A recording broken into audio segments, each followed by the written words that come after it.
Oh, yes, we do. Yeah. Real quick, my ceiling fan's on a little Okay. higher than normal. Do you guys hear any gusty winds or anything? Good. No. Good. What? Yes. My computer just told me leave now to avoid traffic. Traffic of what?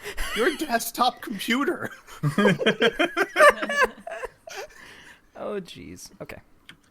Let's see. Yes. All right, we're streaming. Yes, we are streaming. I'm gonna tweet.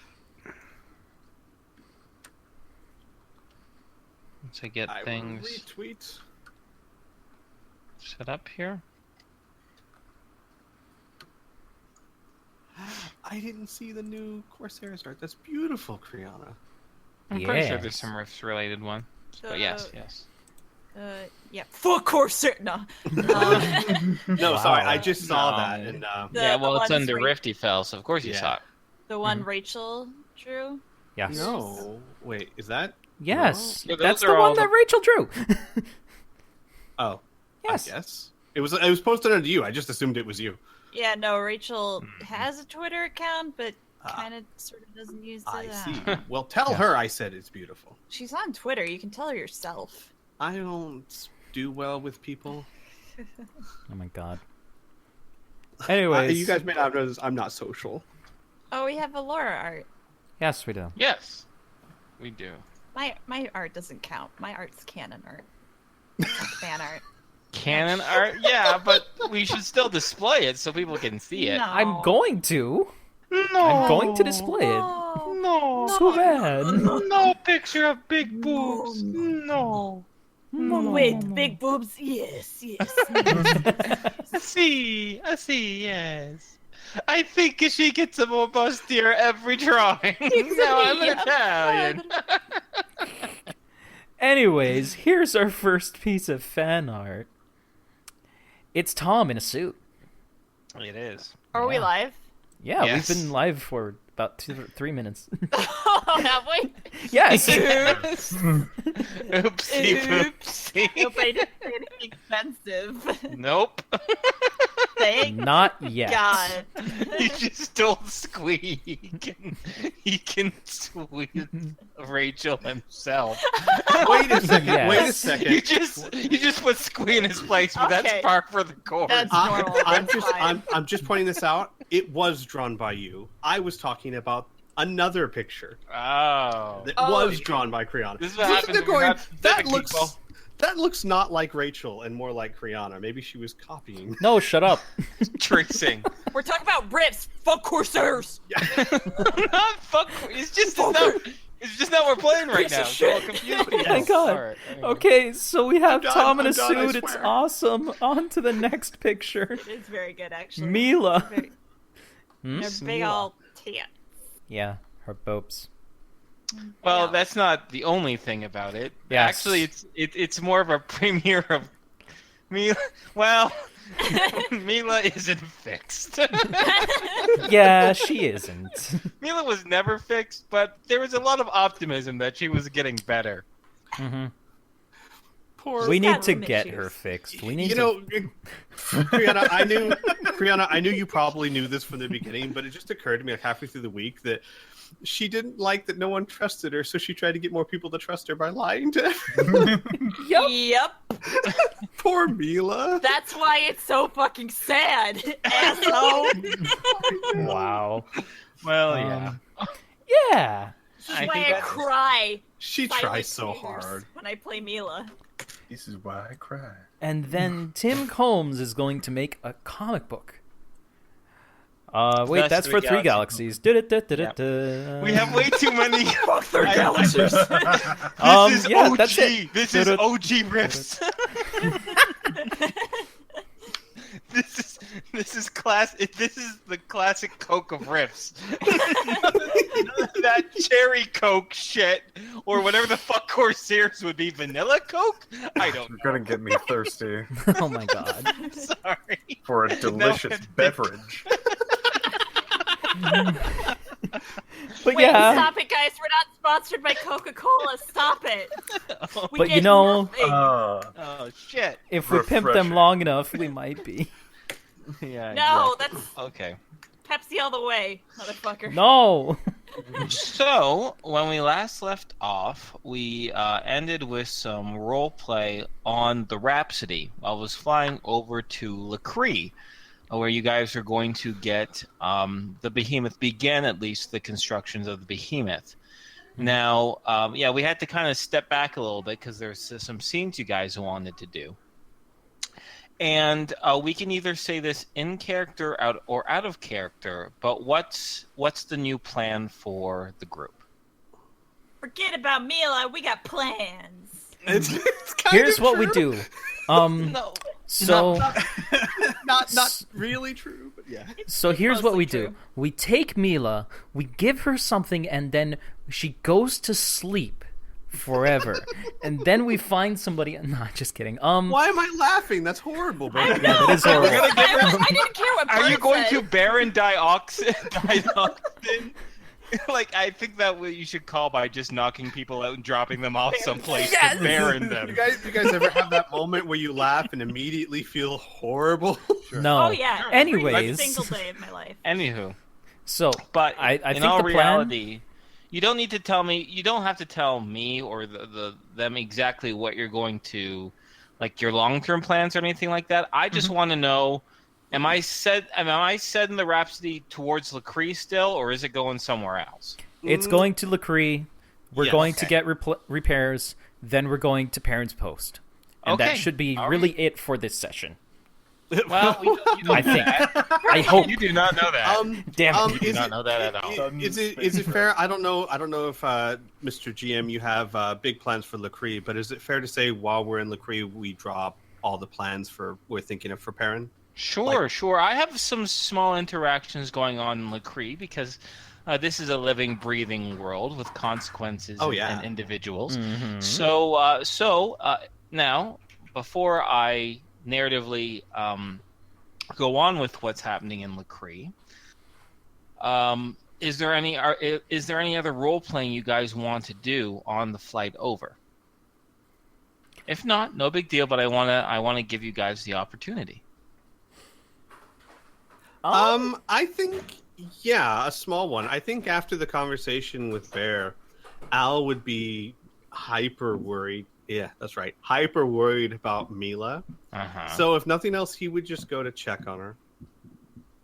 I think it wasn't she like last in the kitchen waiting for Patrick or Yeah, he got Oh pulled my away God. like super hard. Yeah, he got sidetracked. so all of the rations that Mila was putting away. It's been a long time since anyone came back. There's a few empty bags. She's kind of folding them up and then putting them on the floor.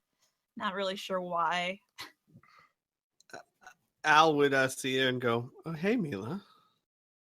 Oh hey Al. How you doing?" I'm full. That's good. Al looks around at no food, apparently. Yes. That is good. Al. Are you hungry? Sure. I'm hungry. Mila like her kind of frowns and looks at the empty bags. And then Al gives a smile. Were you going to make me something? Yes. That's exactly what I was gonna do. Let me just make you something. She will Oh. start clawing and grabbing random ingredients that she can find that may or may not be edible. You find, in this order, you find half a jar of honey, Okay. the strange blue liquid that you got from New Zoot, or from Zoot. Okay. You find half-eaten bag of cherries with Mila teeth marks in them. Okay, it's safe. It was only my teeth. Yeah, and finally you see you get a piece of leftover steak. Oh, good. All right. So just you wait, mister. I'll just I'm just gonna quick cook you up something good. She'll take the blue liquid. Uh-huh. She pours it into the honey. Uh-huh. Starts stirring it. Okay. Al sits down at the table very cheerfully and very loudly says, "I don't think you've ever made me anything before. This is quite a treat." I don't think I've ever made anything before. I mean, thank you. She Al's smile disappears for just a second. Wait, before we make this happen, Patrick, is the blue goo in the golden place, or would it be on the Rhapsody? It would be on the Rhapsody. Okay, great. Yay! I didn't break the world already in the first 5 minutes of the session. All right, please. Yeah, so you mix it together. However, it's getting tricky, Mila. It's like oil and water. Like the blue liquid is floating on top of the honey, and every time you try to stir it, it just resets back into place. Looks like it needs to be weighed down. Mila will grab the bag of gently chewed cherries. Okay. And place them in the liquid, trying to weigh down the blue liquid into the honey. Well, you're no chemist, but it's kind of interesting. It's actually maybe kind of pretty too, because now the cherries are floating on top of that light blue liquid, on top of the honey. It almost looks like a cake inside a jar. Mila then lays the steak on top. And the steak rests on top. Yet the blue goo, the blue goo, we'll just say, is still unfettered and still doesn't sink within the honey, even with all these items resting upon it, as they all float on in a wonderful concoction. Now it's time to heat it up. Hang on. Okay. The Rhapsody would have now it's I want to make this clear. To heat food, it doesn't use microwave energy. It uses convectional heat energy in which the actual air itself is heated, which provides a cooking action. Imagine like a glass stove in the inside of a wall. And that's what you use mostly to heat up and cook and prepare many things. So Mila, we'll put that in there. How long do you want to cook it for, and for how hot? You can use Fahrenheit. It's no big deal. Okay. Well, I'll set it to about. Mila thinks that maybe. I don't know. What's the highest setting? The highest setting is 600 degrees Fahrenheit. Okay, that seems like a good number. Okay. And then I think a good amount of time would probably be, let's just say 3 of her music songs, so like 15 minutes. Okay, all right, great. I'd like you to roll me a D100 and add 30 to it. All right. D100 and add 30. Oh. Okay. Yeah. Halfway through the first song, so in about 2.5 minutes, a huge explosion racks the inside of the convectional heating device as the jar itself shatters, and honey and blue goo coat the inside of the appliance with specks of exploded cherries, and a half mulched up steak is up against the glass, I guess you could say the glass door of the oven. Mila is sitting next to Al at this point at the table. Uh-huh. She doesn't say anything. She doesn't move. You just, if Al looks, you'll see her eyes slowly go to look over at him. Al will, who's had his eyes closed as if preparing for some time, he will open his eyes, obviously at the sound, and then see Mila, and then go, that's an interesting technique. And he'll calmly get up and go over to the convectional cooker and open it. As you open it, you get a plume of blue smoke and a horrible, sickening stench reminiscent of a burnt-up plastic bag. I'd like you to roll me a saving throw versus non-lethal poison, but make it easier by 2. Got it. Because you didn't get a big whiff of it. Like you just got a... It kind of was going towards your face, and I'd like to think you would step back from it. Right. So, yeah. All right, so... No. Okay. For the next hour... No. Let's not be overly cruel here. You have an intense, immediate need to vomit. Okay. And your head is going to be dizzy for the next hour, giving it a -5% to all skill checks. Got it. Is this need controllable or... No. Well, you Okay. can control for about 2 minutes, but then it's coming up. Okay, that's enough. That's enough time. Al will look at the oven, and he audibly is holding it back, and he goes, "It's I've never seen it made that way before, but obviously I'm gonna have to let it cool down a bit." Yeah. Starting to feel a tickle on the back of your throat. Your stomach is churning. Mila, I'll be right back, but don't let anyone else touch this. It's mine. Oh God. And Al quickly walks away. Walks away. Okay, where is Al walking? To the closest restroom. You know, through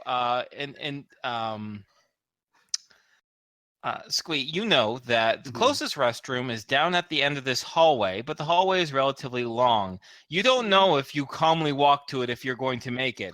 No. You know that you are going to have to run in order to make it to the facilities. Is there like maybe someone's room that's closer that would have a sink or a toilet or something? No, the rooms are one floor up. Okay, keeps the he's toilet- running then. He's running then.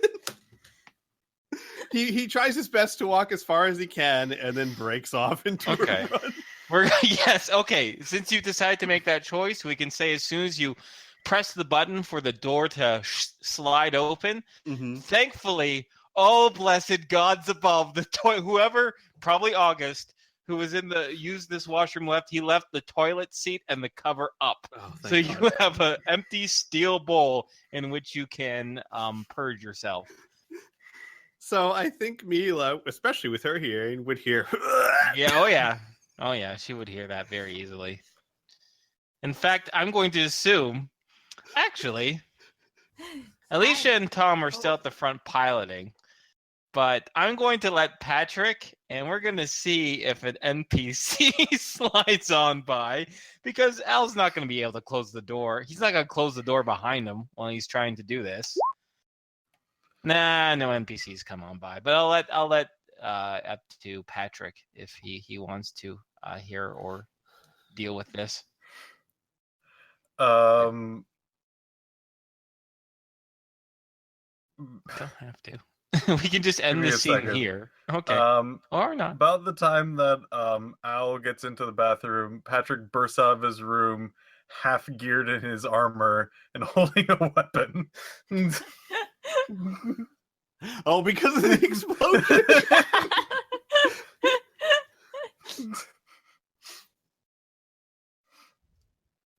You would probably see or hear retching in the toilet. And on the other side of the hall, blue smoke coming from the kitchen. Leave the description of... I'm sorry. Yes.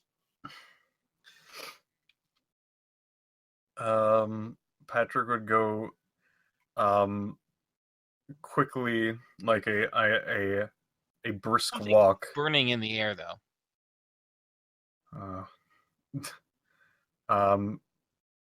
No, Patrick would actually start running, very similar to how Al was going down the hallway. It towards the sound and towards the exploded sound. Okay, so you definitely heard it in the vicinity of the rec room or the kitchen. So as you go down by the hallway, you would see Al bowled over by the toilet. And sure enough, up ahead of you is the open door to the kitchen. The door to the rec room is closed. What is Mila doing at this point? Yeah, sitting at the table still. Okay. She kind of, her brow furrows when Al says that he'll be right back. And she kind of thinks to herself, he actually wants to eat it? The closer and closer Patrick gets to the door to the kitchen, the more stronger the smell of like burning plastic can be detected.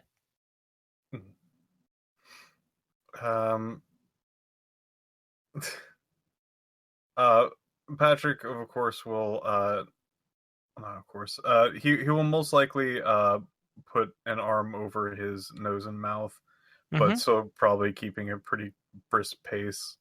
Okay. As you round the corner and look into the kitchen itself, you see Mila calmly sitting at the table, sitting up straight.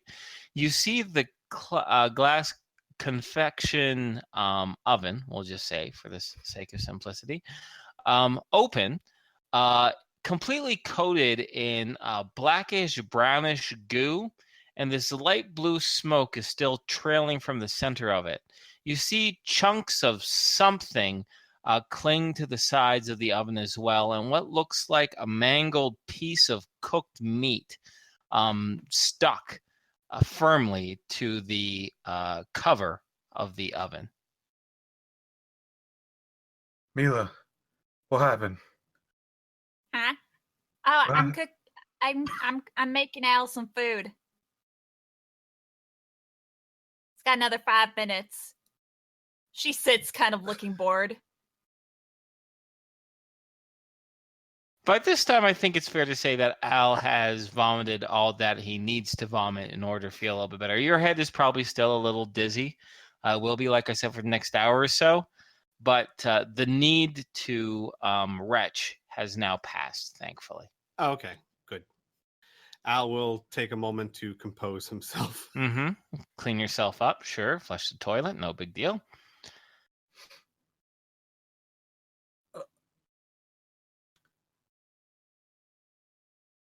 Oh.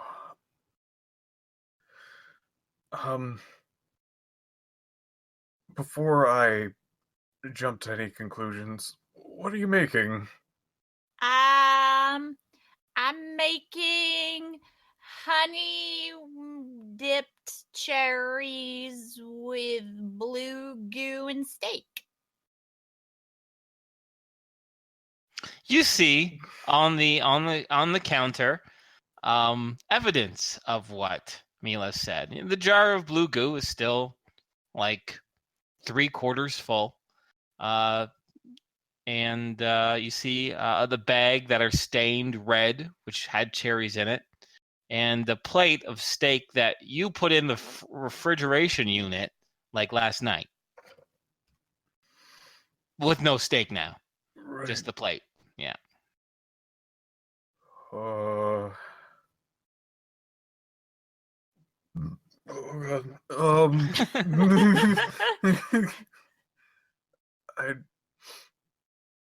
Alright. Patrick walks over to the oven and tries to turn it off. Sure. No, Patrick, you need to stop. It's still got to finish cooking, and Al said he wants to eat it. I know, weird, right? Very. You're half dressed in your golden armor, right? Yeah. As you go. He has basically most of everything except for like the big like middle piece. Okay. You had approached the oven. Roll save versus non-lethal poison. Make it easier by 3 instead of 2.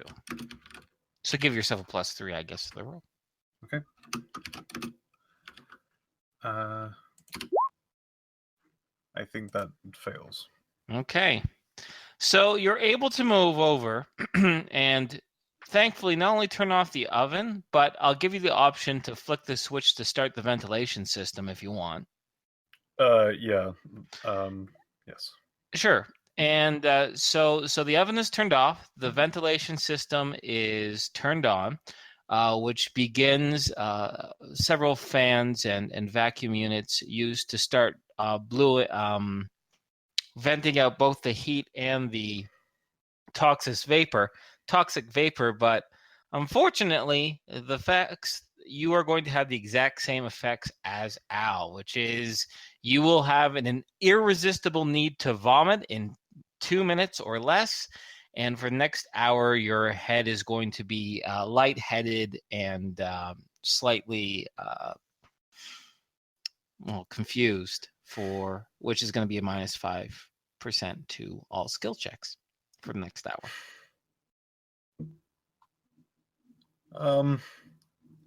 Patrick will probably not be as charming as Squee in this particular. Yeah, but thank you. Sure. In this particular circumstance, he'll probably throw up in the kitchen sink. Okay. Mila, Al, what are you after you're done composing yourself? What do you do? I will walk back into the kitchen. Okay, as you walk back into the kitchen, you see Mila calmly sitting at the table, and Patrick puking his guts out into the nearby sink. Thankfully, you can see that the oven has been turned off, and and you can kind of hear the soft hum of the ventilation system. And you don't see any more traces of wispy blue smoke coming from the area of the oven. But you do see that brownish blue liquid. It was starting to turn like blackish and start to like bubble and pop a little bit. And it's still kind of just simmering down as the oven naturally cools itself. I'm assuming it looks completely unedible. No, you could eat it if you really want to. Right. Who am I to tell you what's inedible? I'm just an impartial god who decides what happens if you eat it. Al will take a utensil.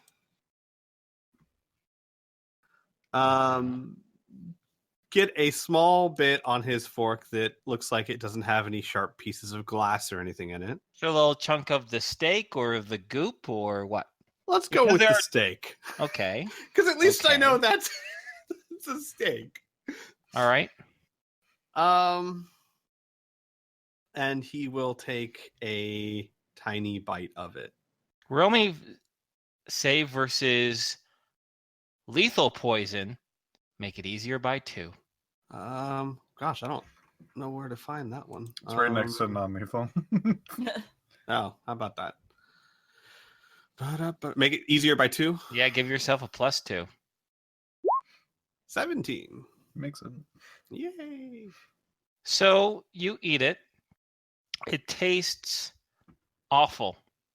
Like someone surrounded a piece of meat, an old piece of meat, with a plastic bag and then took a blowtorch and fused it with it.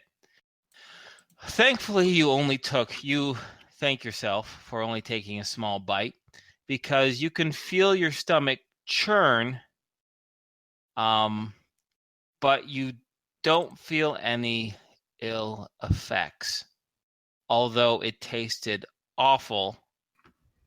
And although it tasted awful, we'll just say that. Okay.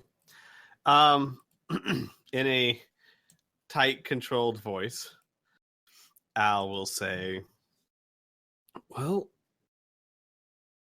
Al? Thank you, Mila. Al? Yes. Why did you eat that? Al swallows a not like a food, like a gulp. Okay. And says, because you made it for me. I wouldn't have eaten it. You're Al a smart nods. guy. I think you should know better. Sorry, impartial god, I had to laugh. All right. Al would say, as he kind of puts the fork down in the sink or something, he'd say, I do know better, but You made it for me. Is it because you feel bad? No. And Al will sit down. It's because you're right. Maybe I don't trust you as much as I should. Well, you shouldn't trust me if I do something like that. Al would smile and he would say, then consider that me trying to even the score for not trusting you the times I should have. Well, maybe you should trust me at the times you should have, and not the times that maybe you should have not trusted me. I lost my thought. That's a difficult thing to do, but I can certainly try. I don't want you to think that we don't trust you. It don't matter, Al. She kind of pats you on the head. You're silly. Yeah, that's true. Okie dokie.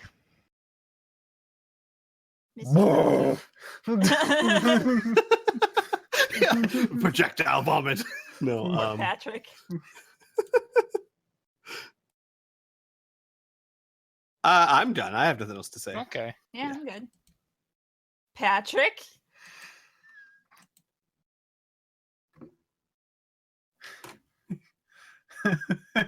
Walks back into the room. The blue goo is not food. Oh, it's not food. Oh, God. I think that's a perfect way to end it if you guys want to end the scene. If you want to continue, I'm not going to force you. No, I think that's a good way to just end it. I like Yeah, it. I'm good with that.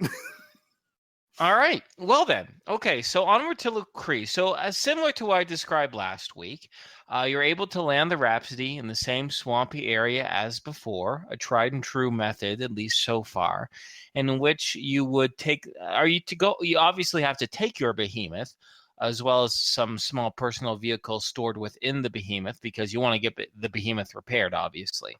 So the behemoth trudges through the swampy area until it clears off to a more densely wooded area until you get towards the coast, in which you see the large, wonderful, gleaming scrap heap that is Lree. After rising up through their security measures, that little self-built lift and the turrets that are embedded about halfway up, you're once more arrive at Lree. So let's get the math part out of the way. Since now that we're here, just as a friendly reminder, I don't know if you guys have taken this off your funds already. Have you already dealt with the behemoth Yes. repairs already? Okay, Yeah. then. Yeah. Okay, great. So once again, Patrick probably reintroduces you to Dale Lennox, him and his 3 sons and his 2 daughters. All of them are mechanics, and they give you that friends and family discount. In addition, you stay there. How long do you guys want to stay there? For a day or 2? Or just for the after? Well, obviously you have to wait for, if you're going to wait until the repairs on the behemoth are completely complete, it will take 3 days. 3 days of non-stop work by the Lennox clan, but they'll be able to get everything going, and your behemoth will be extremely well repaired. I have a few small scenes, information, mostly just narrative of what happens to Lree over the part for in the 3 days. But I just want to know if there's anything you guys want to initiate or do while in town. If not, no big deal. We can good. glaze I'm it good. over, honestly. Yeah. Honestly, Mhm. I think it's important to note a few things. First and foremost, Patrick's parents are both doing very, very well. A little bit better now, less shaken after the suicide of that older gentleman who was underneath their care from a few weeks back. They've gotten back to the main swing of things, sharing a little bit of local town gossip, how more importantly, how the individuals from L Zone Prime are amalgamating themselves just wonderfully with the people from Lree. People from Lree have always been welcoming to outsiders with a caution optimism, but these folks and their technical ability, it's just fitting like a glove with the locals. There's only one scene I want to initiate, and that is probably while you guys are strolling amongst the town, where you would hear from behind you a great, big, deep, "You!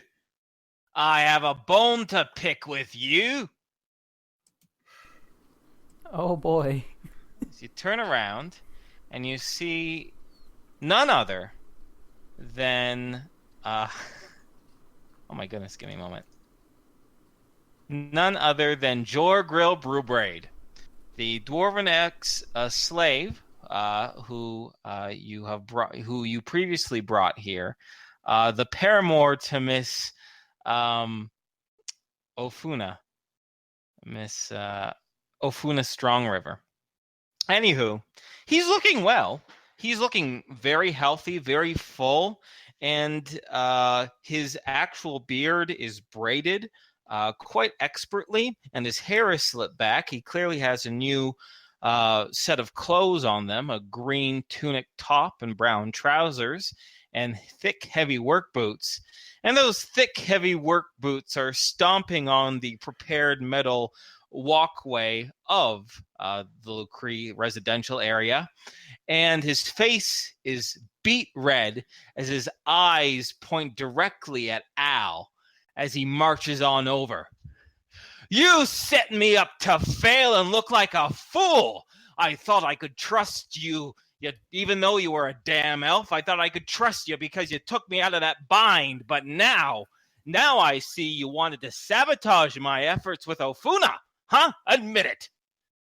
Al very calmly and very matter-of-factly says, "Yeah, that makes perfect sense. We spent a fortune to save you from the Splagorth just to take away your chance at love."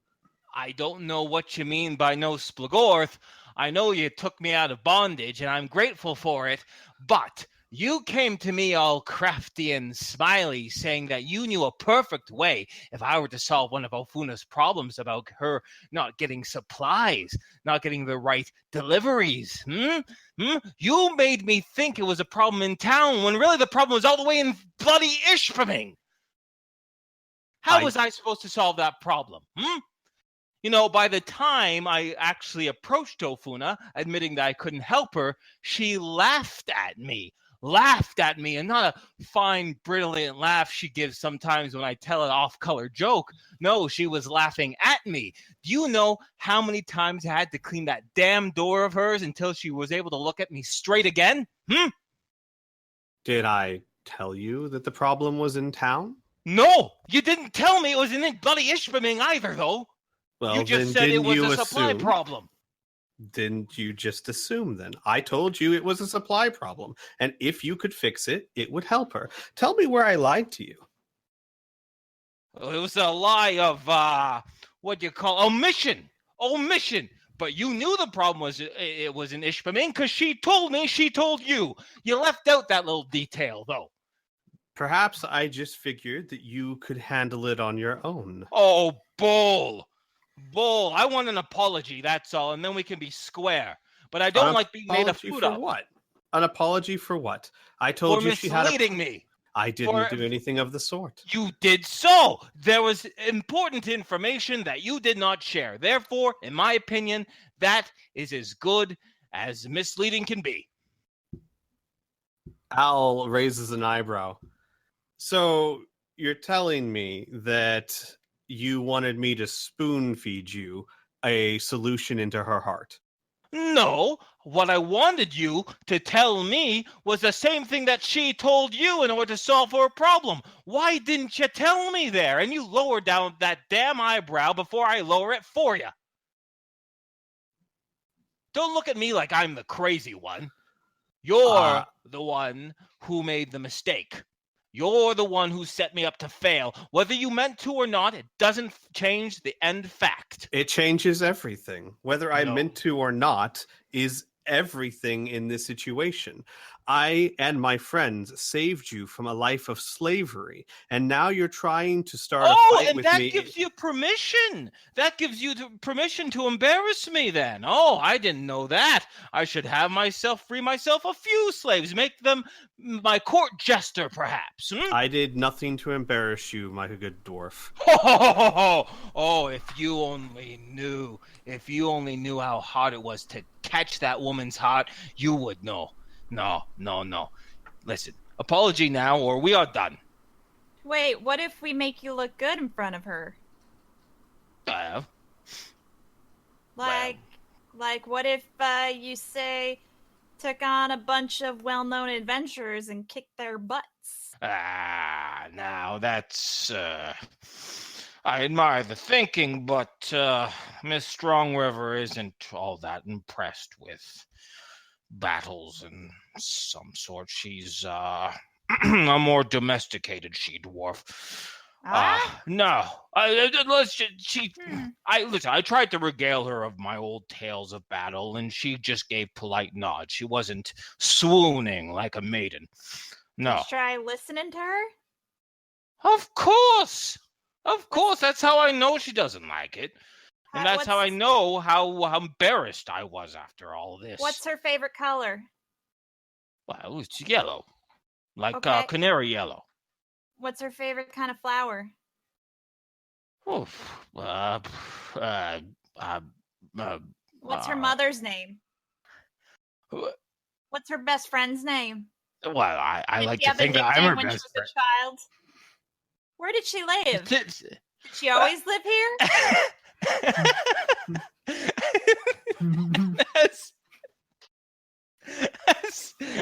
As his answers get shorter and shorter and he gets a little bit more perplexed, he says, well, I still have a lot to learn. I haven't been here for that long, and well,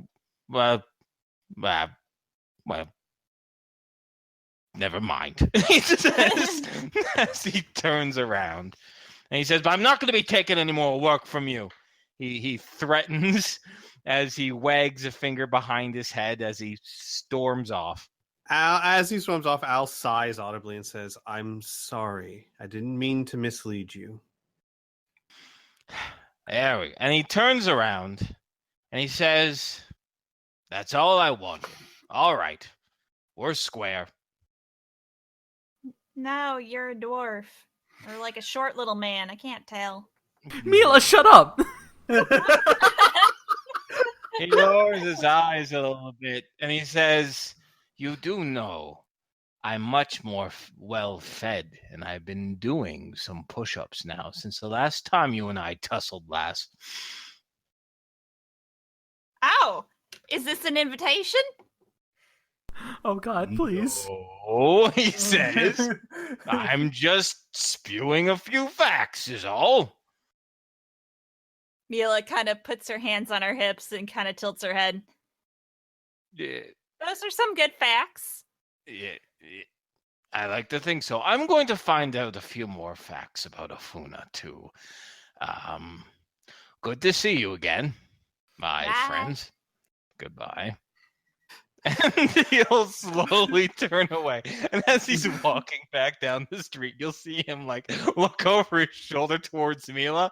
You could swear one of the looks was nervous. I was gonna say when he looks back, he sees Amelia. He sees Mila smiling, kind of creepy like and waving, like you know how the queen like gives like the tiny little like wrist the cup tilt. hand waves. Yeah, there you go. It's that.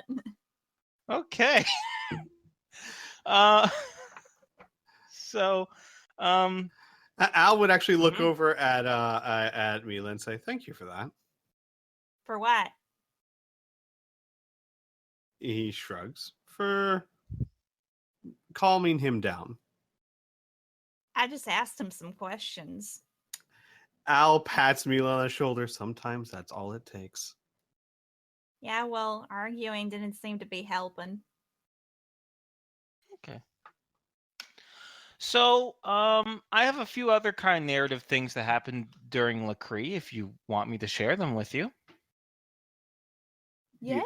Well, yeah, Okay. of course, sure. All right. Just kind of just touching base with some folks. So, Louis and Ivy Tank Phi, you might or might not recall, that's the brother and sister of Asian heritage. They were hired on as outside scouts, and they were kind of leaders in the L Zone Prime Escape. They actually have taken positions as members of the Defense Force, more specifically, recon of the general area. And by the time you arrived, they actually finished a little tour, a little patrol as well. And you over here, and after they, reminisce with you and reconnect and tell a few stories back and forth, they give you a heads up that there is they've been tracking a band of they call them bandits, but so I'm going to show on the map here, just south of Lree, heading in this general direction. They've tracking them down to the southeast.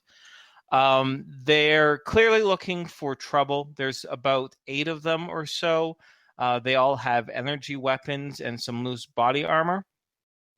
Luckily, it doesn't look like they're taking up stakes or trying to rob anyone on the road, but it's pretty clear that they're up to no good, based on their reputation and actions. In addition, you might also recall a fellow named Tucker Vincent. He was one of the biggest and one of the fittest folks of the L Zone Prime. He was the one who accompanied you to the showdown with Dai Yin. And him and Alicia hit it off quite well. In fact, all the 3 nights that you were there, Alicia spends each of them over at the local watering hole and little gambling hall, known as, just give me a moment. It's like Bits and... Tits. No, not Bits and Tits. Give me a moment. I didn't have I thought I had all my Lree stuff open, and I didn't. Now this is embarrassing. That's the gambling hall where they had gambling, right? Yes. Yeah, And I they remember the bits. Yeah. The what they use. Lree opportunities. No.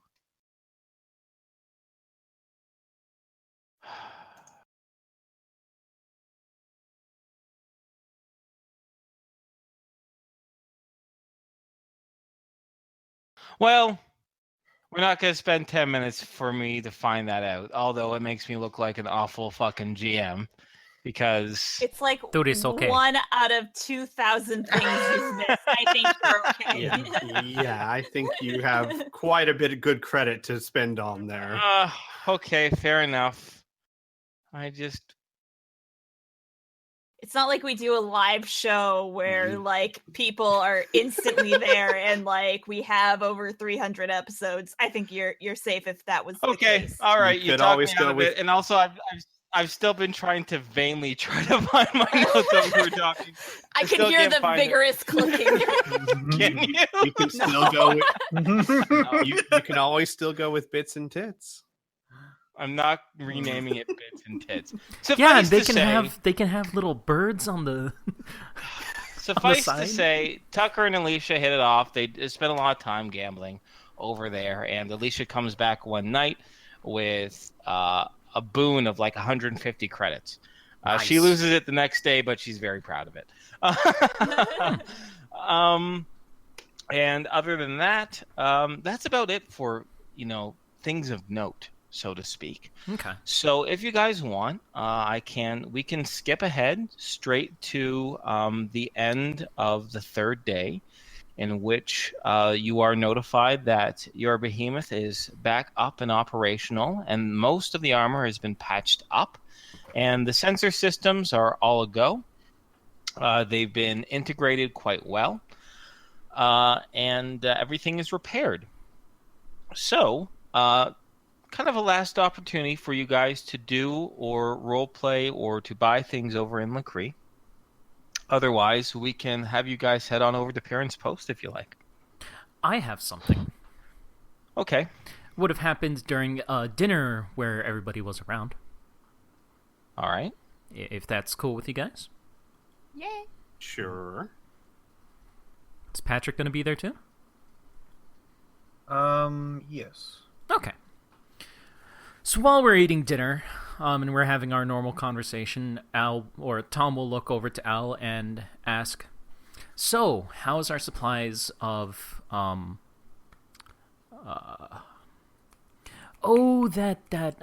knockout stuff that you have?" The knockout? Could you be a bit more specific? I have quite a few drugs.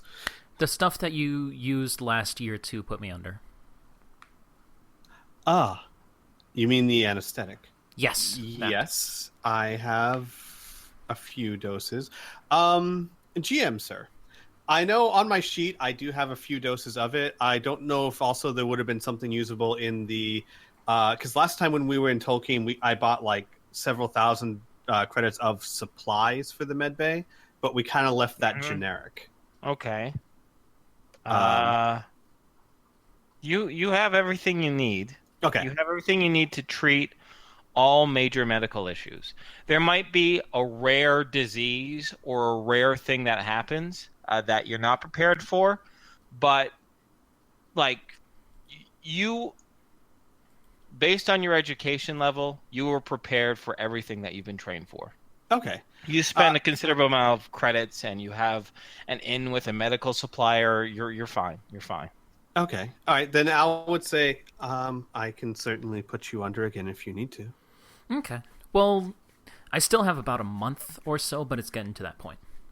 All right. Then why don't I try and rig up some sort of way of sedating you in your room where I think you'd be much more comfortable? What? I mean, whatever works. What? Better What? than you being in the med bay for a day.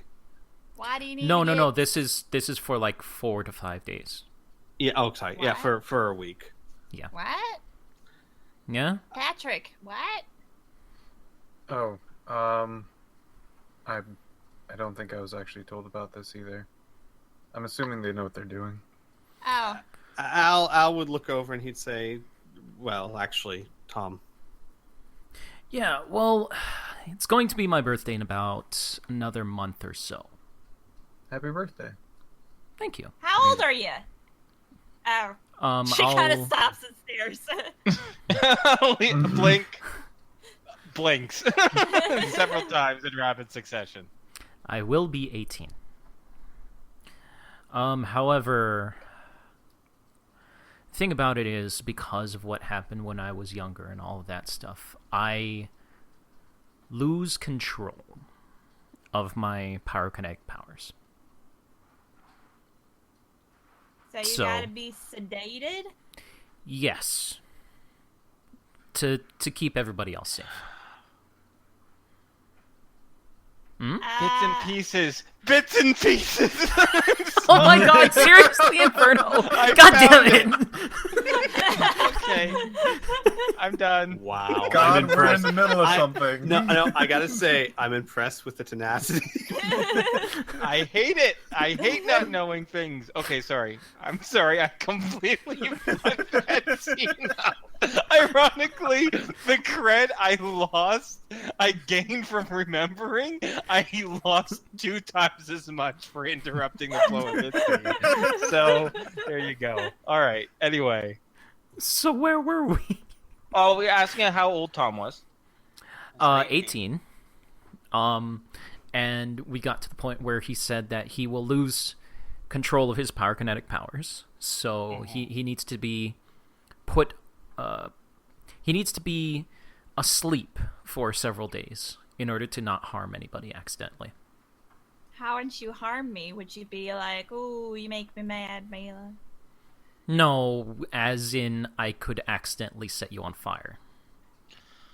August pipes up, and he says this with as much modicum of respect as he can, and he says, "This sounds like a very serious issue for you, but I can't help but think that rendering you unconscious will just is a temporary solution. Would it not be better for you just to deal with whatever is affecting you? Is this some sort of mental distress, or is this a physical byproduct of your talents? I honestly have no idea. I mean, I think I've come to terms with what happened, but it's like waking up. Waking up, you get out of bed, you have full control over where you go, what you do, how you move your hands and everything, and then one morning you wake up and you have no control. Your body moves on its own. It's horrifying. What did you do last year? August asks. He put me under for a few days. I see. And what did you do a year before that? He put me under. So this would be the third year. But you don't know what will happen now, do you? You're assuming it'll happen again, but you don't have last year as an experience or the year before. But I have the 3 years previous, and that was not fun. But many things happen in 3 years, don't you? I mean, maybe you are all better. Well, there is something to say. You didn't receive training before then. Did you ever talk to... the Firebrand? Did you ever talk about this? Did he ever tell you anything? No, I didn't talk to Giovanni about that. Might be. I mean, what if all bursters have to deal with this and there's a way to handle it? August has a point.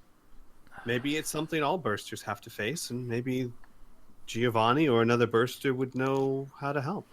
I'm more than happy to put you under, but he is right. Sooner or later, we may not have that option. Maybe.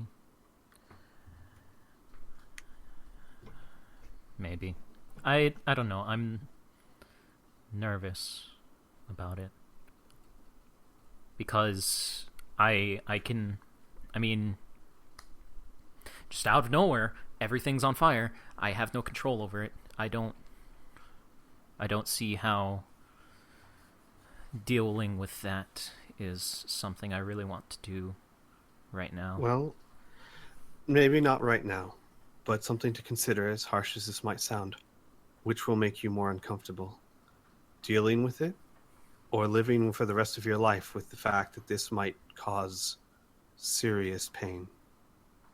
Blink mentioned, she says, Al's absolutely right. There can be circumstances where you will not be able to be rendered unconscious, and then you'll have no way to prepare for it. You're right. Tom, if there's anything we can do to help to make it easier, trust me, we're there. But, well, I mean, really, it's up to you in the end. But if there is a way and we can help at all, he looks around. I'm sure we're all on board. Mm-hmm.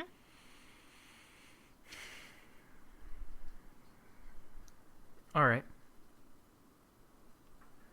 But would it help maybe if next time we meet Giovanni, maybe if I bring up a conversation to him? I'm sorry, go ahead. I'll just give heads up. It is Giovanni. Giovanni. Okay, thank you. Not Giovanni the Firebrand. Thank you. Mm-hmm. I would say, would it help maybe if we ever see him again or another burster, strike up a conversation, try and lead it that direction, and then before you have to bring it up, see what I could find out first? I mean, I don't know if you're uncomfortable talking about it. I'd be more comfortable maybe with him. Maybe seeking him out after we talk to Perrin might be an idea. But I mean, we have so much on our plate already. Yes, that well, maybe just next month you put me under, and then it could be something later. I will set it up that we deal with. No matter what, I'll make sure that option's available. And maybe when we go to Parents Post, the storytellers will be there. But one way or the other, I will prepare. Okay, thank you. Okay. And scene? Yes. Scene. And scene. Scene. All right. So I'm more than willing to have you guys the next scene you guys approaching Perrin's Post, if that's okay by you guys. Yeah. Sure. Okay. All right. Okay. So let me set this up.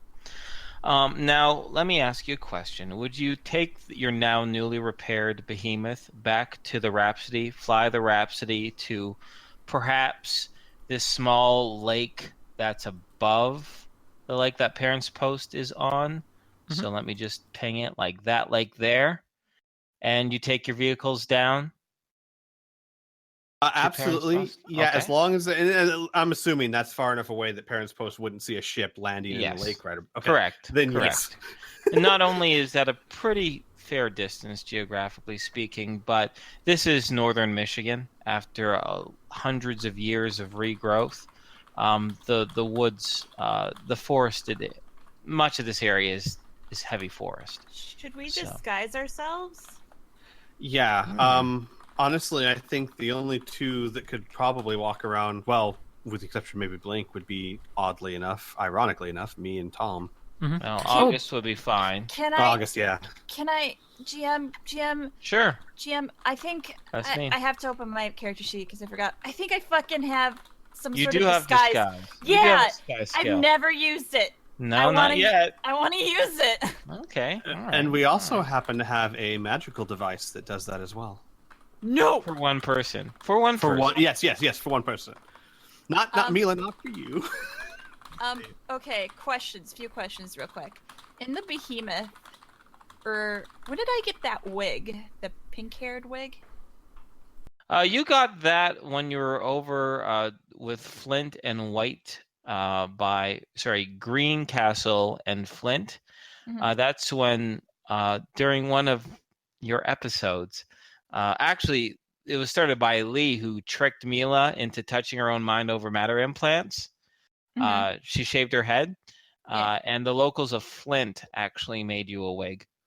Yeah, do I still have that? Sure, why not? Cool. And last question. Did Pamela leave her makeup? I'm going to say some of her makeup was left behind. Sure, you managed to find some. We'll say on the behemoth, when she probably left some makeup in your room, meant to retrieve it later. But after you guys went into space and she went her own way, she obviously left some of it behind. Yes. I'm going to disguise myself. Okay, great. Makeup and wig is going to be extremely useful in that. So we'll just roll.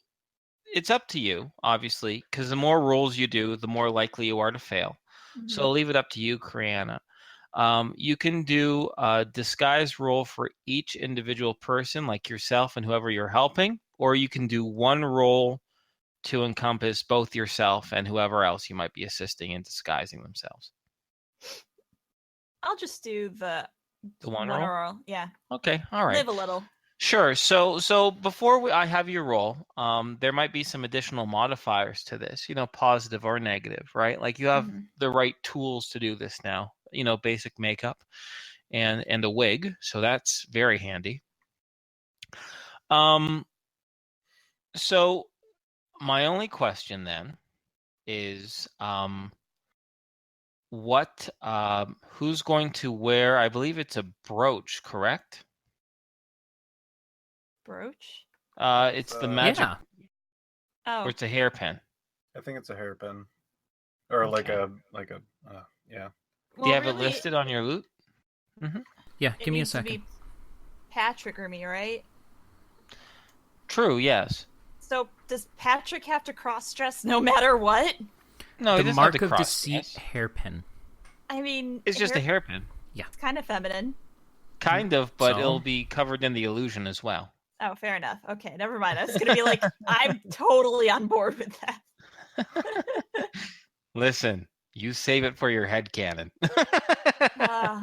I'll make Patrick a girl. It's Oh, canon boy. when I draw it.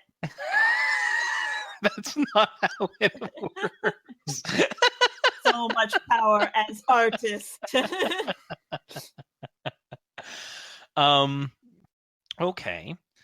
So this will be one of the first times you actually use the Mask of Illusion hairpin. Suffice to say, all you have to do is when you pin your hair, you think of an image of what you want to what you want your face to look like. And this is the important thing about Mask of Deceit. It only covers the face. It doesn't cover the arms, the hands, the skin color, anything like that. Well, if you have, say, a dark skin color, your hands and your legs and your body isn't going to turn dark. So understand those limitations. If you want consistency, it's best to pick a color. Best to pick a face that is consistent with your body type. Make sense? Mm-hmm. Okay. So Mila is going to disguise herself.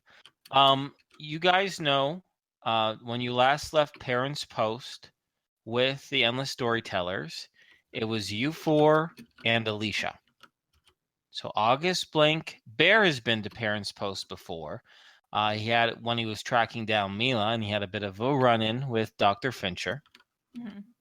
But August and Blank have never been to Parents Post before, and obviously Al and Tom have been to Parents Post once in their new guises, in which they said they were professional actors. Mm-hmm.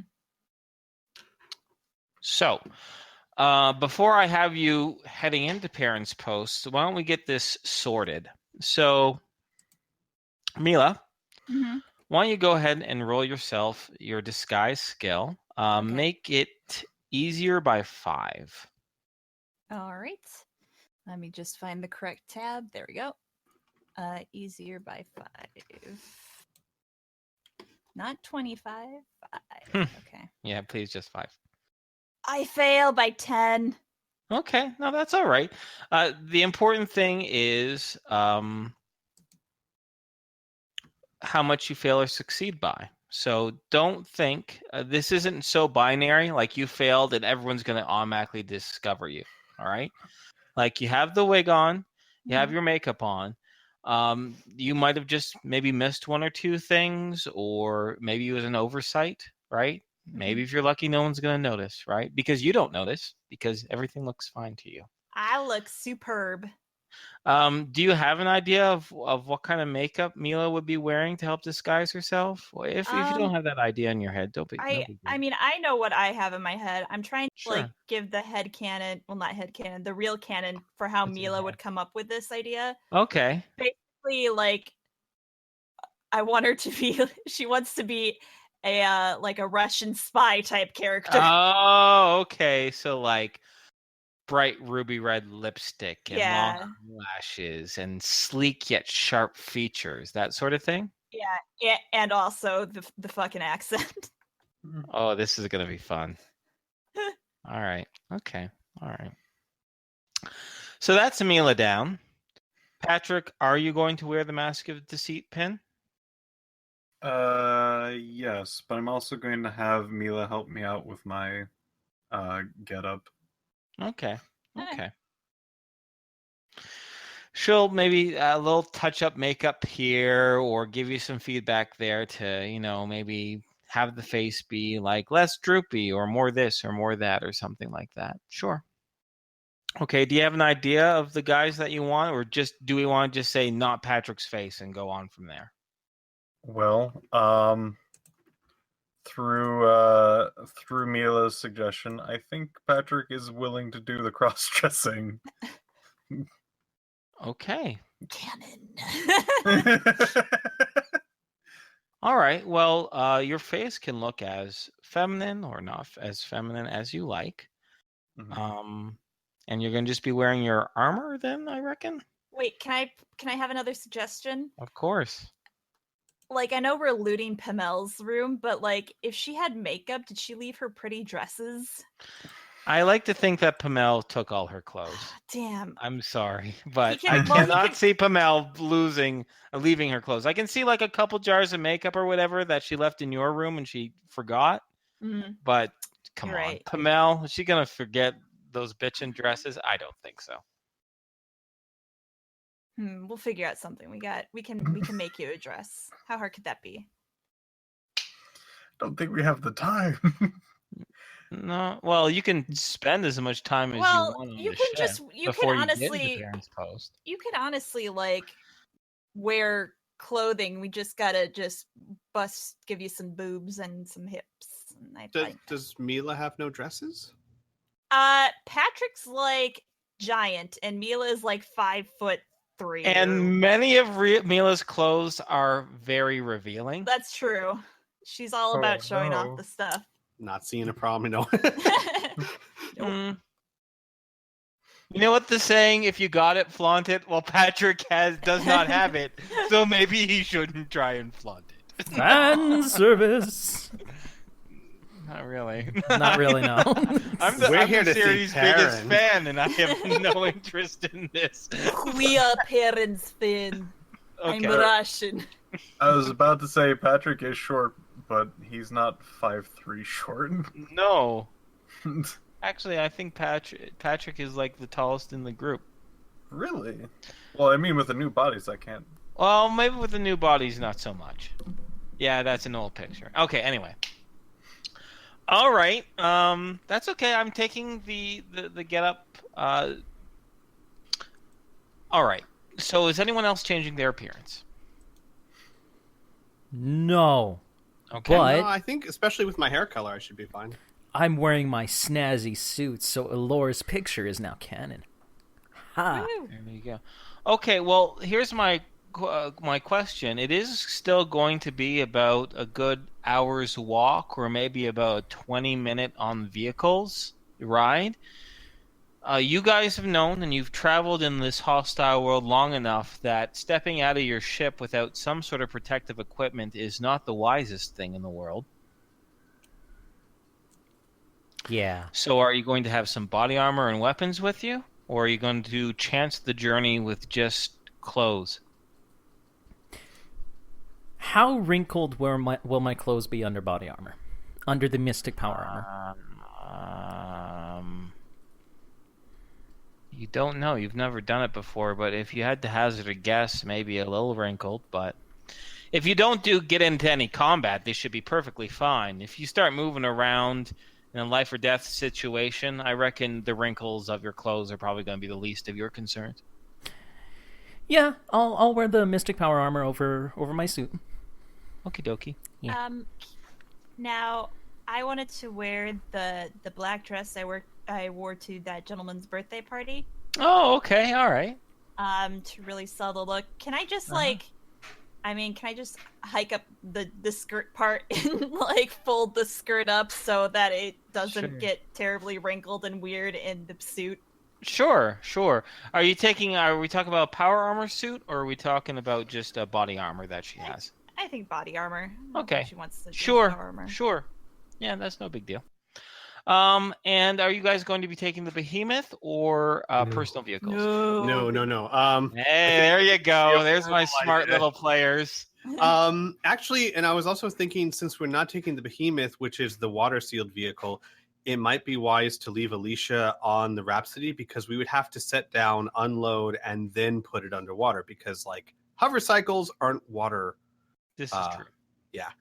So, yeah, definitely not. I'm going to be taking the, I'll take the terrain hopper because, I mean, it's light and simple, and that's why Al likes it. But I'm also going to be taking the Ironsides hover cycle, which I haven't been able to use yet. Yes, that's right. Okay. Is Melissa like alive? Melissa's still on board the behemoth. Yeah, at some point I might try and like turn on her engine to see if she even starts up. Yeah, she does. Actually, is she gas or electric? Can you remember? Would it maybe my character sheet? I remember it being gas, actually. Okay. You try to start it up, and she doesn't start. But you realize that's probably because the fuel that's in there is like a year and a half old, and fuel expires. Oh well. She'll just walk away and leave Melissa to gather more dust. Okay. Poor Melissa. Poor Melissa. Okay. So I think the rest of this stuff can be explained retroactively if necessary. You know what I mean? Let's get the show on the road, so to speak. So the vehicles are what are you guys taking? Ironside's hover cycle for Al. ATV for Patrick?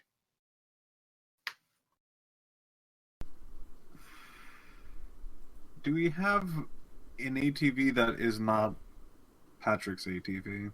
Not Oh, anymore. You sold the Rovers, so no.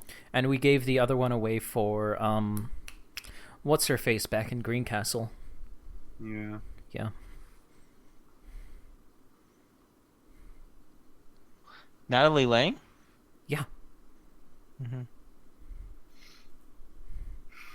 Nice job But remembering. to be honest, yeah, I have a very good memory when it comes to like Criana said, like 300 things. But Patrick, you do know that like there's nothing about your ATV that screams this is Patrick's ATV. Like Really? yeah, your ATV is a big boss ATV, and the big boss ATVs are pretty standard in design.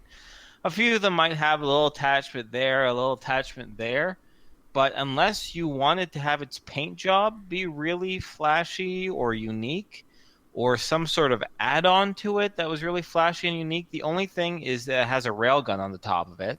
Mm-hmm. Well, that's standard. I mean, not standard, but a lot of people have railguns on the top of it. The back has been removed for a giant metal basket. Oh, wait, that is distinct. Yeah, that is very distinct. Okay.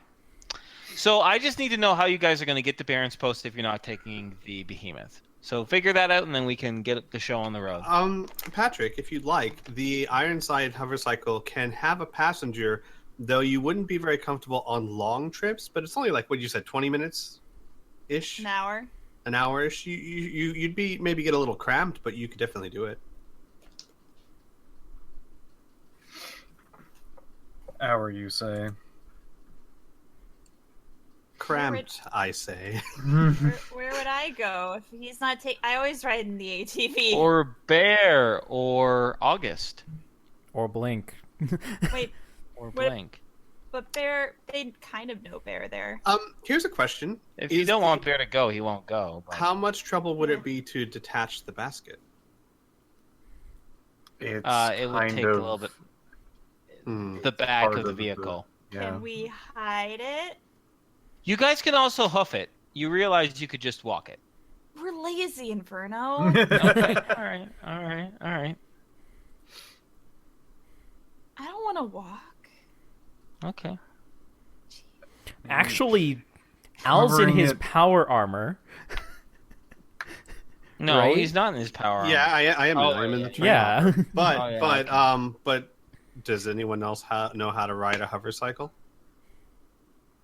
You know, that's a good question. So Well, shit. I was thinking about giving that up. but Listen, no one it's can very, do that. it's very, very clear. You guys are either going to have to take the ATV and possibly be recognized by that, or walk.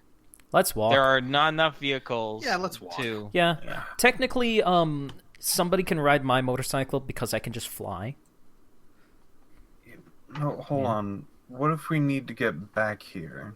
Like, getting there is fine, but I think we should take the ATV. worst case scenario, we get recognized by people who are really familiar for us, which is basically people that we would know personally. Honestly, they'll probably be looking for a giant robot instead of an ATV. Tarp it up. Should be okay, I guess. Yeah. Just see if we can just toss something over it. People ask, just we bought it at a salvage yard. There you go.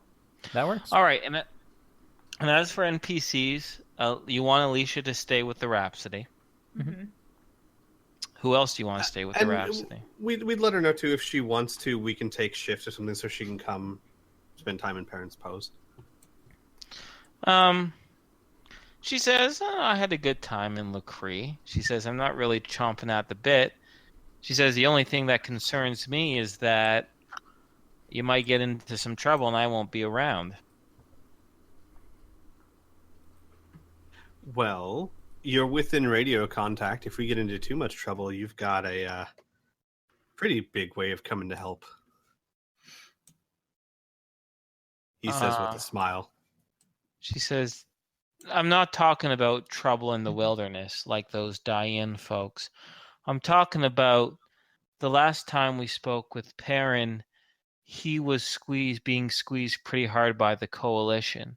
If you guys get discovered, and she points over to the cross-dressed Patrick, and something goes wrong inside of town, do you want me to come in all guns a-blazing? Squish No. Perrin's post? Of course not. But if we do get in trouble and we need a quick exit, we need someone here in order to pick us up or be ready. And unfortunately, you and Tom are the only ones that know how to fly this big, beautiful ship. I see. Okay. She says, my only concern was that, and if you're fine by it, then you're fine by it.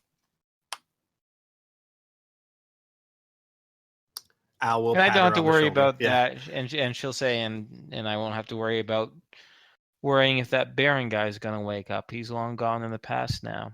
It'll be a little lonesome here. Because do you guys know how long you'll be gone? Well, if things go well, we're going to be bringing visitors soon, so don't know. But we do have a lot of movies to keep you company. She said, I'm aware of that. Okay. All right. And you can have some of the Star Cabosa if you want. She says, I never really was acclimatized to the taste. Tasted too synthetic for me. Al looks mildly taken aback, like, what? But he says Alicia nothing. just smirks and rolls her eyes. Okay. All right. So, Alicia, stand behind. Everyone else is coming, or do you want Bear to come or not? You can come. Okay. All right.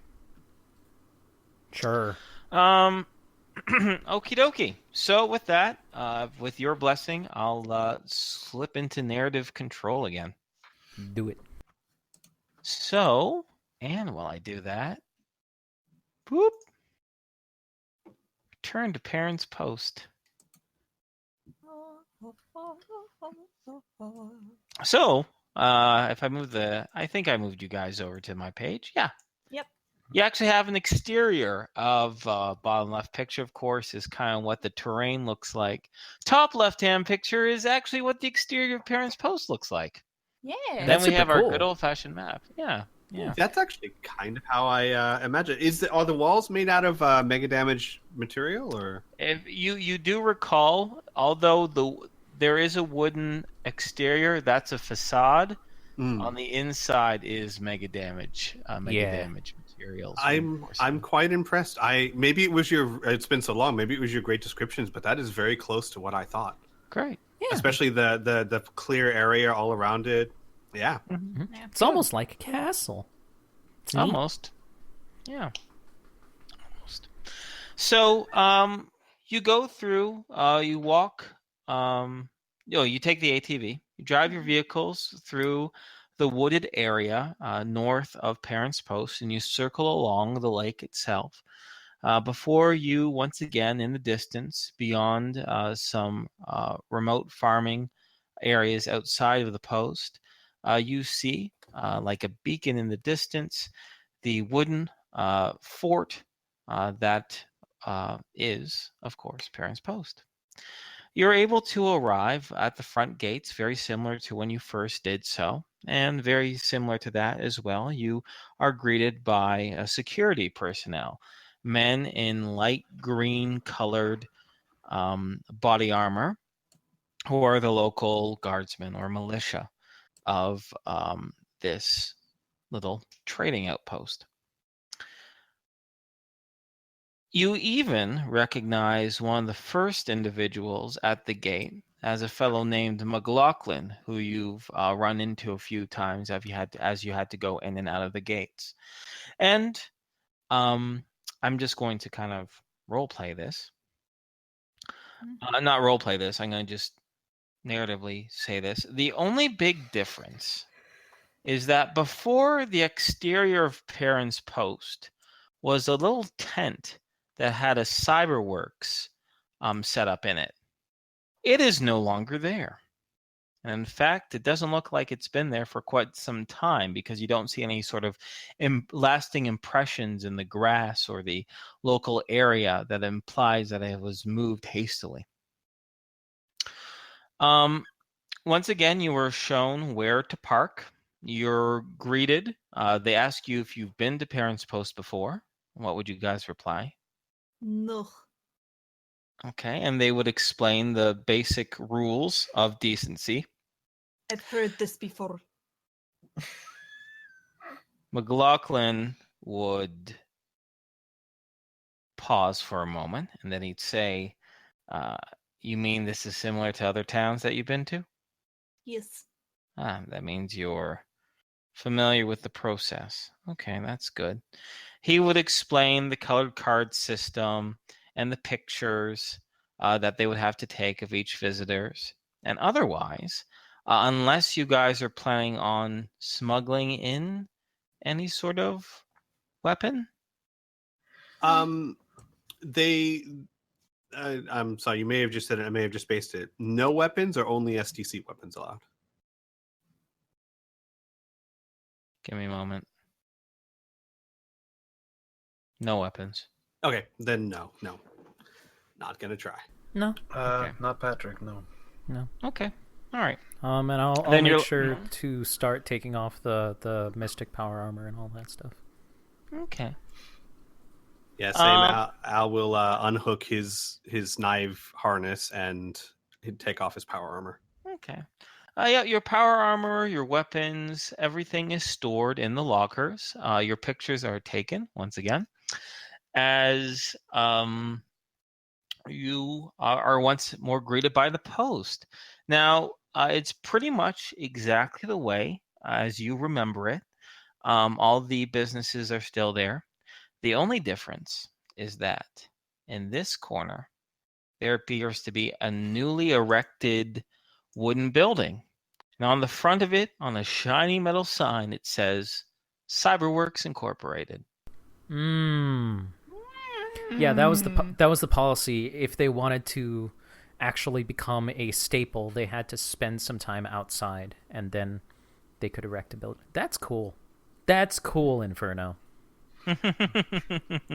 It's not cool. We're suspicious of them. Yeah. No, it's cool that, we've been out for Yes, some I time, know, and I this know. actually happened like he said it would. Creepy, though. I You're guess I'll ask this one. Sure. I have a few magical artifacts on me. Are any of those going to be questioned or taken? Huh? Give me a moment. Yeah, no. That's a fair question. Give me a moment.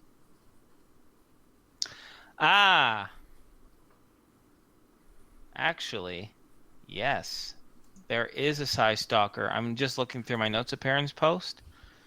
Well, actually, wait a second. It might not be a Psy Stalker. Yeah, it is. Yes, a bald-headed individual would sense you, and they would just ask if you have any magic items on you.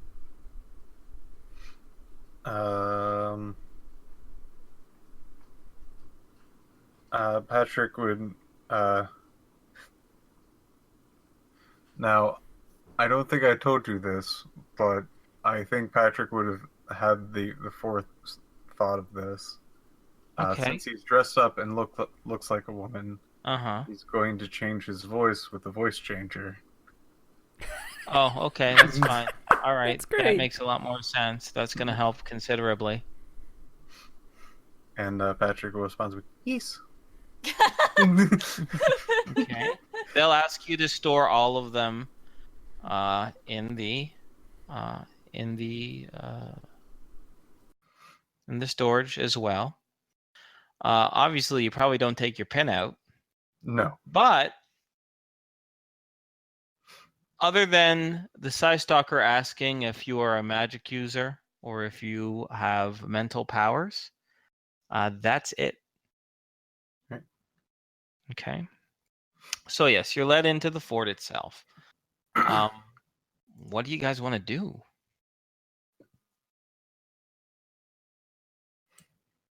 go to Perrin. His Yes. residence? Well, he requests an audience with him. Okay. Well, finger. It's been a while, but wherever you go, like the city hall or wherever that you go to try and request meeting with him. Well, And- Parents Post is not nearly that formal. I was going to say, and we can say that Hannibal and Sasha have spent too long apart. Okay. Well, you, just as a refresher, that center building there, that's Perrin's spacious abode, which is practically a mansion, but it has the stylings much like a frontier fort. It appears to be entirely made out of wood. There are kennels in the background, and there is no city hall on Perrin's Post. There's just kind of his residence. But he does have armed, not armed, I guess you could say guards or militiamen do stand out front who greet visitors who want to see him. You've had to do that before, but many of the times when he's invited you in, they just wave you past. But of course, you now being strangers, you don't get that luxury. He doesn't remember us. No, you haven't actually seen him yet. Actually, Oh, yeah, that's true. Okay. yeah. He might remember us. He's our best friend, guys. I've rooted for him since day one. So would we go to the front of his residence and talk to? Yeah, I guess talk to Yeah. the people at the front. Yeah, talk Sure. to the Let's people. go. All right. There are two individuals standing at the front of the walkway before the stairs that move up to his front entryway, his front door. And as you approach, they give a bit of a smile and they wave and they say, "Hello, strangers. Typically, the boss here at the fort, Old Finger, he likes to greet newcomers at the front of the gates, but due to recent events, he's decided to kind of change that policy. But don't let that dissuade you. Welcome here. Do you need a hand pointing you in the right direction, a place in which to rest your feet or buy, resupply? We need to meet with the parent. Oh, you want to meet? Yes. Damn parent. Is he expecting you? Not as such, but Sasha is a friend of one of ours named Hannibal, and well, we thought that he might like to see again. You see the guards give an uncomfortable glance between the two of them as one of them says, "Oh, I see. Was that a joke?" No.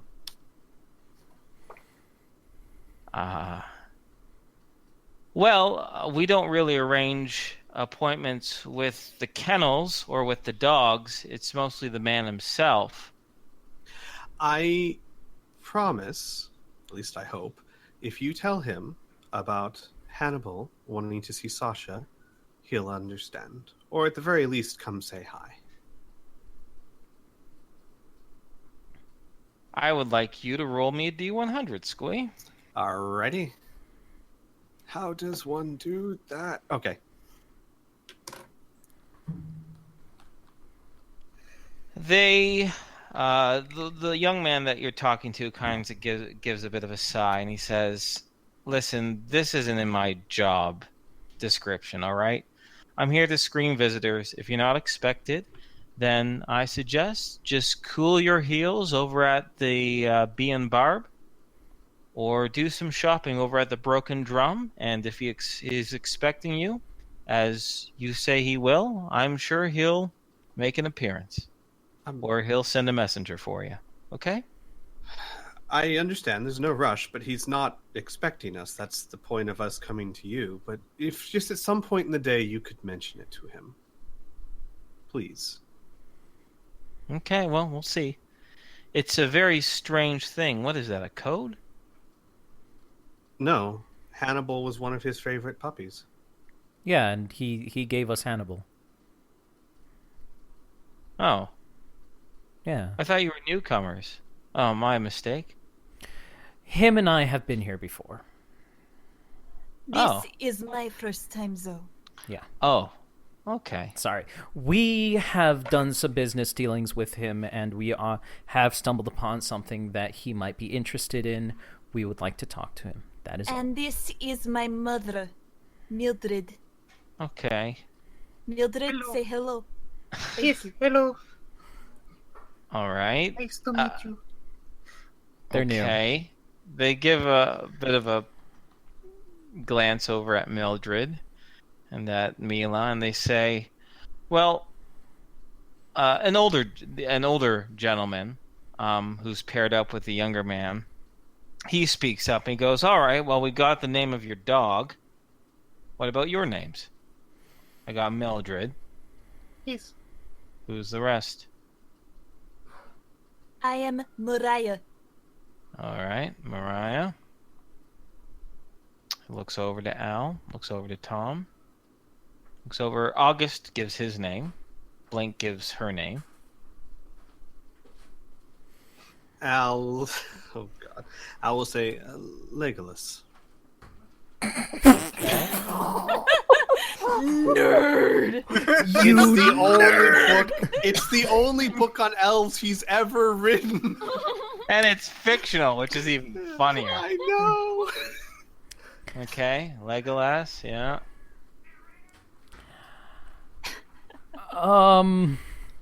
Give me a second out of character. Okay. I was like elf name. Well, I panicked because I was like, I probably shouldn't say Nora. I probably shouldn't. They don't know who Mariah is. That works. I'm really tempted to say Tom, but it would be so bad. You know what? Let's go with the coalition citizen Andrew Brown. Andrew Brown. Okay. That's what he says. All right. And Andrew. All right. Well, we'll see that he gets the message when he next speaks with us. Okay. What did you mean by recent events that Oh. occurred? Did something happen? Nothing major. Nothing that you have to consider yourself. It wasn't a security breach or anything like that. Just personal decision on his part. I see. Okay. I'm curious. I've heard about the famous endless storytellers, and this is a common stop here. Are they by chance in the area, or? Oh, you just missed the last tri-season festival. No, they hauled off about a week ago. Oh, Damn. I see. Well, Okay. we'll just have to try and catch it next time. When are they usually here? Well, the tri-season festival happens 3 times a year. Once in the spring, once in the fall, once in midsummer. Okay, well, we'll just have to try and catch them next time. Thank you. Not a problem. Enjoy your stay. If you need anything else, just let us know. And if you see anything suspicious, let us know even double. Okay. Mildred. Mildred. Yes. Mila will like put her arm around your arm and like kind of like walk with you away from the guards. Mildred, what happened to your talking bird? Can it not talk to our friend? The talking bird. You want talking bird? Yes.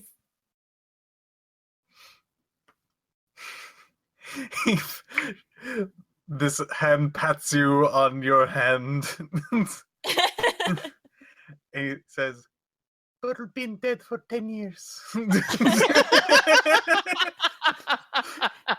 Jesus. This is very upsetting, she says, looking, crowding a bit and walking away with you. So let me give you a bit of a refresher of the establishments here in Parents Post.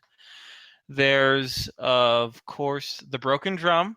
Why do we call it the Broken Drum, guys? Because it never gets beaten. Close enough. because the beating never comes. Even worse. Okay. Oh my god. There's the God. Platinum Touch, which sells weapons and armory. There's the Cyberworks building now. There's a Stables and a Leather Works. There's the Ash and Ash Smithy. There's the Carpenter's Hutch. There's the Goldsmith Inn. And there's the Horn and Hornet Bar. I think I called it the Bee and Bar. My bad. It's the Horn and Hornet Bar and Dance Hall as well. Of course, there's their clinic and doctor's residence. There is the traveling cyberdoc's office, Dr. Marcel Fincher, who appears to be in. In addition, Zacharias Gilson's little techno wizardry shop is also appears to be taking patrons as well. So I'm just curious how you guys want to spend your time as you wait for your message to get delivered. Actually, for the time being, Al at least would probably want to stay off the street as much as possible. So probably just go to the inn. Okay. Yeah. Let's go to the inn and Going- putter around. Going wherever Mila's going at the moment. Yeah, no, we're not headed towards the inn. We're Alright just then. kind of headed down the road together. Oh Alright. God! Very strangely to each other. Let's see if you find socks again. Mittens. Mittens. That's right. That's I who was- it was. I was like, Sucks. this Close. is my cat, Socks. Actually, Socks isn't the worst name for a cat. I guess like if he has like white paws. then Sure, it'd on be his appropriate. rear paws. Yeah. Oh, I was on his ass. No, his rear paws. His Okay. back paws. All right. Anyways, we're digressing. All right. So Al, you and Tom are headed to the Goldsmith Inn. Yes. Okay.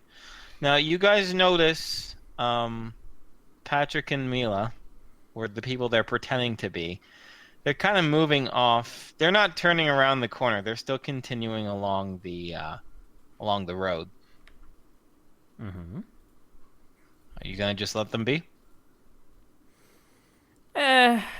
What trouble can they get up to in Parents Post?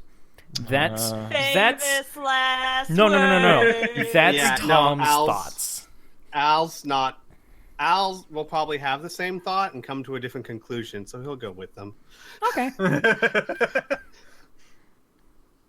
You guys go ahead. I'll wait at the inn. Okay. Well, fortunate for you, or maybe unfortunately for me, for you guys, as you begin to run, you broke off your conversation with the guards over in front of Perrin's home, maybe about 3 minutes now, as you decide what to do, and as some of the group is heading down the street, whispering conspiratorially to each other, while Tom and we'll say Blink are headed over to the Goldsmith Inn. You hear from behind you, wait 1 minute, please don't go anywhere. As What the do young you man want? She does like a kung fu style look. he pauses for a moment, and his hand almost instinctively goes to his pistol, but then it doesn't actually rest on the handle of the pistol. It just kind of hovers over there for a second, as he says, "What? Your message? I just radioed it in." Oh, Oh, Thank you. Yeah. You just see Patrick's hand go over to Mila's kung fu hand. No. is there a problem? No, there isn't a problem. You want to see Finger? He's willing to come and see you. Oh, that is strange, but okay. well, you just told No, us to that's- go. That, Put her around in the- Why I are will you put a- arguing? We want I to will see put a him. hand on his shoulder and say, that's very kind of him. Where would he like to meet? Yeah.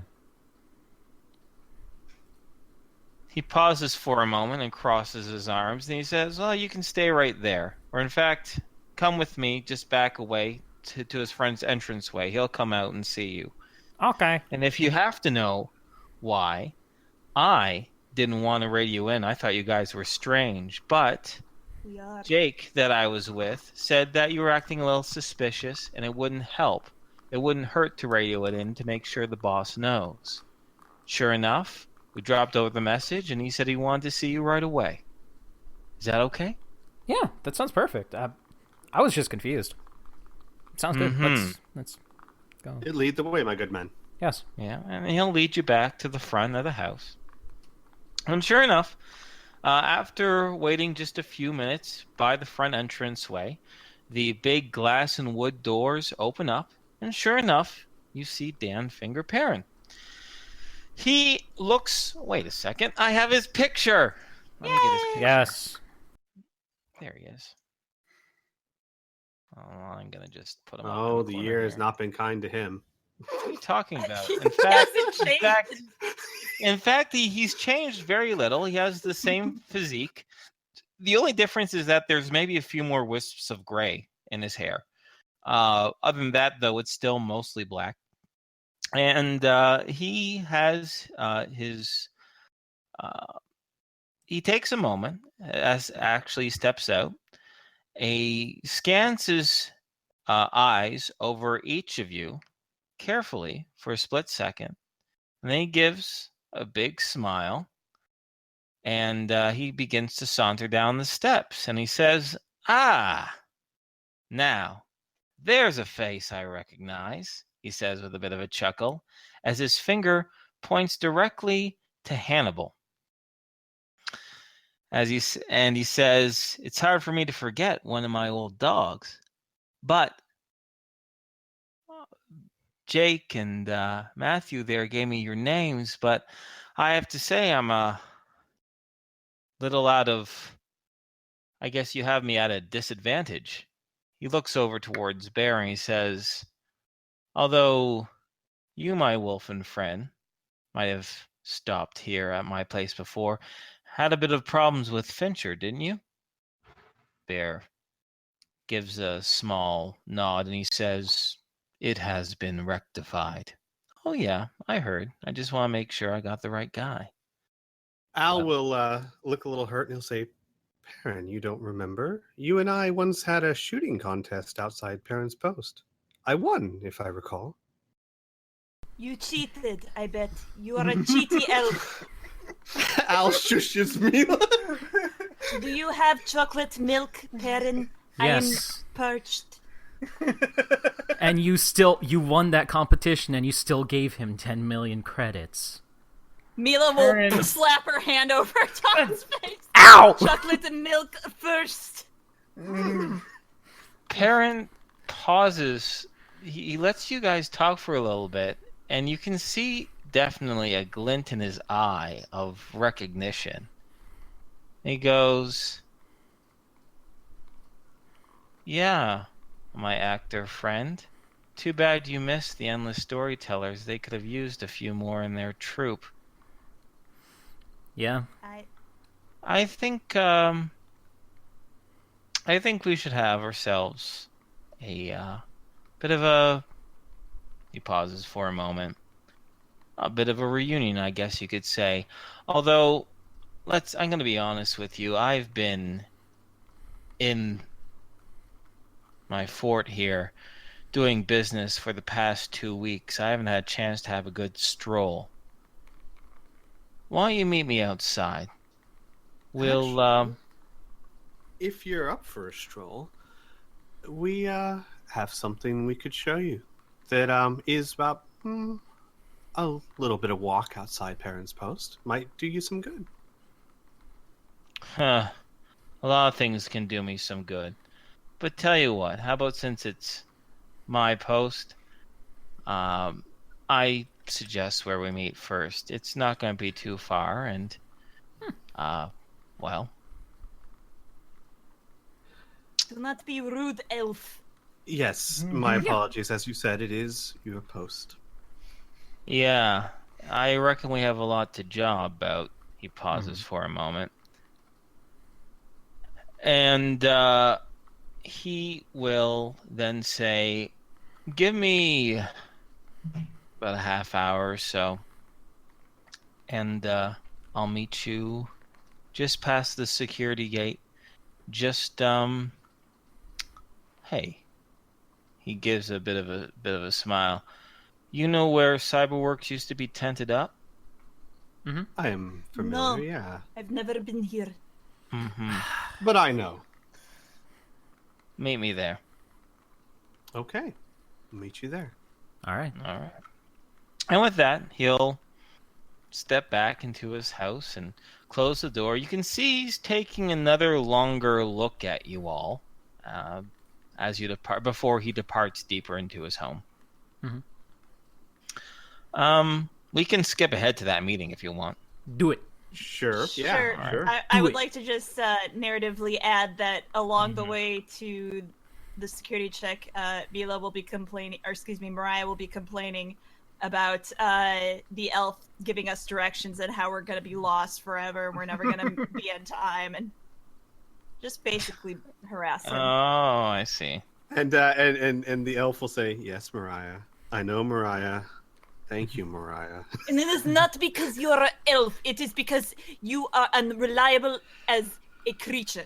Yes, Mariah. As a creature. Well, you are not human. Al gives her a look, a long look, and then just says, "Yes, Mariah." Okay. So, we'll speed ahead. You guys wait by where the Cyberworks tent used to be, and sure enough, you're close enough to see. You see Perrin enter through the front main gate. You see him. He's wearing a simple set of dark red and black body armor. He has a rifle kind of slung along his back, but he doesn't have a helmet on. Or his helmet, more specifically, is at his side. You can see him say something to his man McLaughlin at the front before he walks over to you guys. He gives another friendly, Perrin-like smile. And he says, "All right, let's walk and talk. Let's go to the wooded glen. It's just about 15 minutes southeast from here. It should be good enough. Come on, follow me." All right. Did we get all our gear Yep. back? Or okay. Yes. good. Hmm? Sure. Then Al will have his helmet off, but ready to put on at a moment's notice. So, as you begin to walk and head towards the kind of wooded area, he says, "How about we start from, well, the most basic question, which is, who are you guys really?"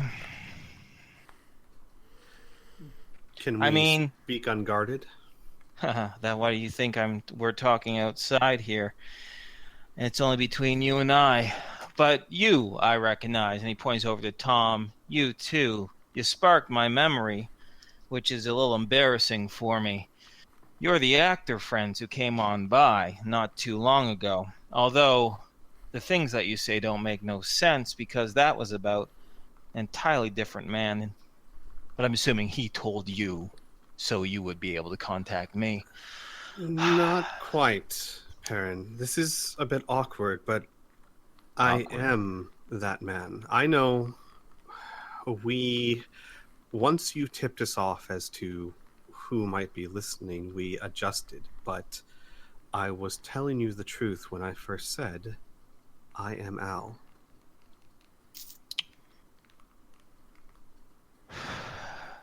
Perrin pauses for a moment, turns around, he takes a bit of a sigh, and he says, "Okay, let's go with that for now.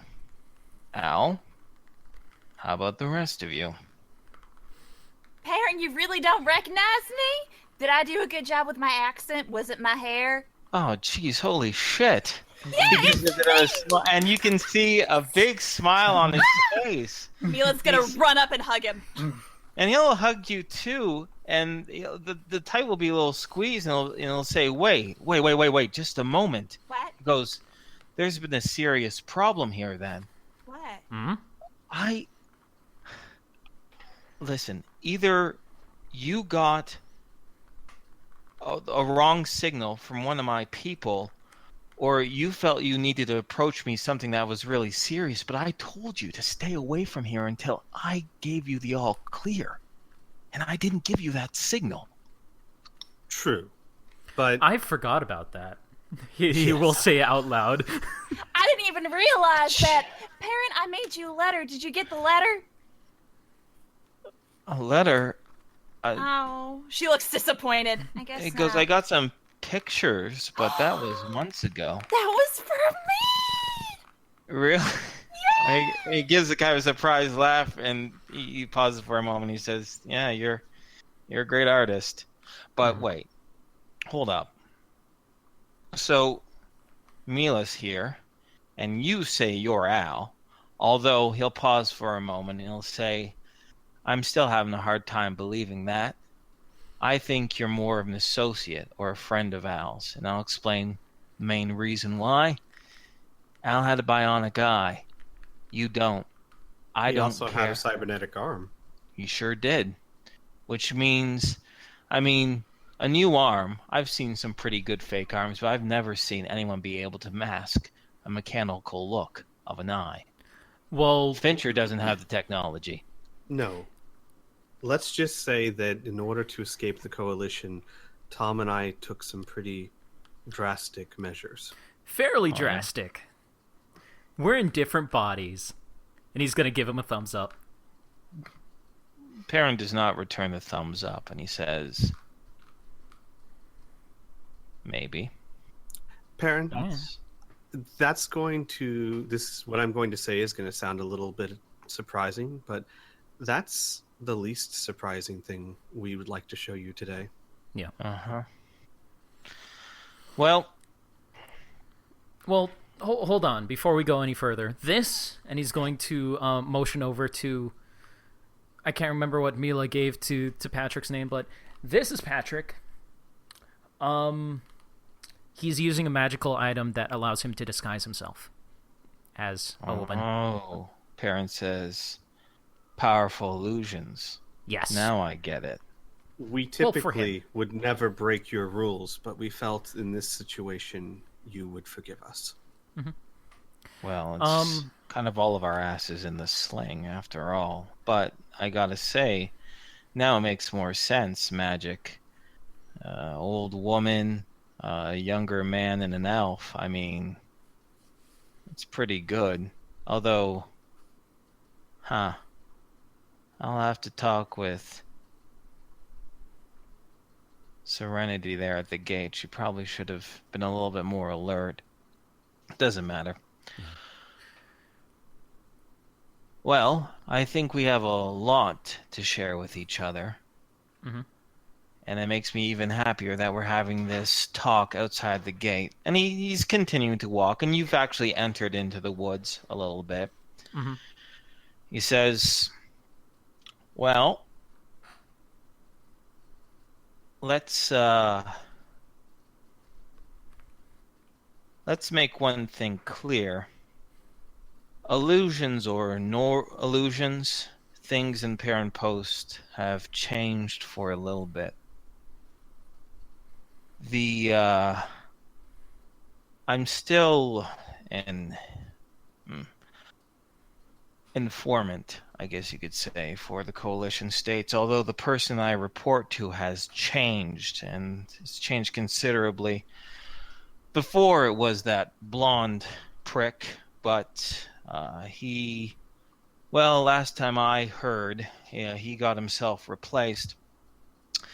He fucked something up, and he's working some desk job last time I checked, but that was over a year ago. Suffice to say, his replacement, he looks behind his shoulder at you guys as he continues to walk. She is a real piece of work. Whatever you can say of Mr. Owen Van, who, by the way, his real name was Heathcote. I looked into it. Mhm. He was intelligent, but he was also arrogant, ambitious, and impatient. And for a person like me, you couldn't ask for a better person. I could read him from a mile away. But this one? I have no idea. I met her 8 months ago, She asked me 3 questions, 12 words total. I answered her, and that was it. I haven't seen or heard from her since. And I can only imagine 2 things. 1, I answered all her questions and she was completely satisfied. Or, more than likely, she has other avenues of intelligence inside of my fort. Which means having you guys at least have a whiff, a hint of you guys returning is still a big problem. After all, Tom, you're a wanted felon. Actually, you're all wanted felons. And with all due respect, Mila, I do admit that the wig and the makeup did throw me on a lark, but for a keener eye, I would try one of the spells that your friends are using. Oh. Yeah, I'm sorry. Well, first things first. Nathan's dead. Yeah. He...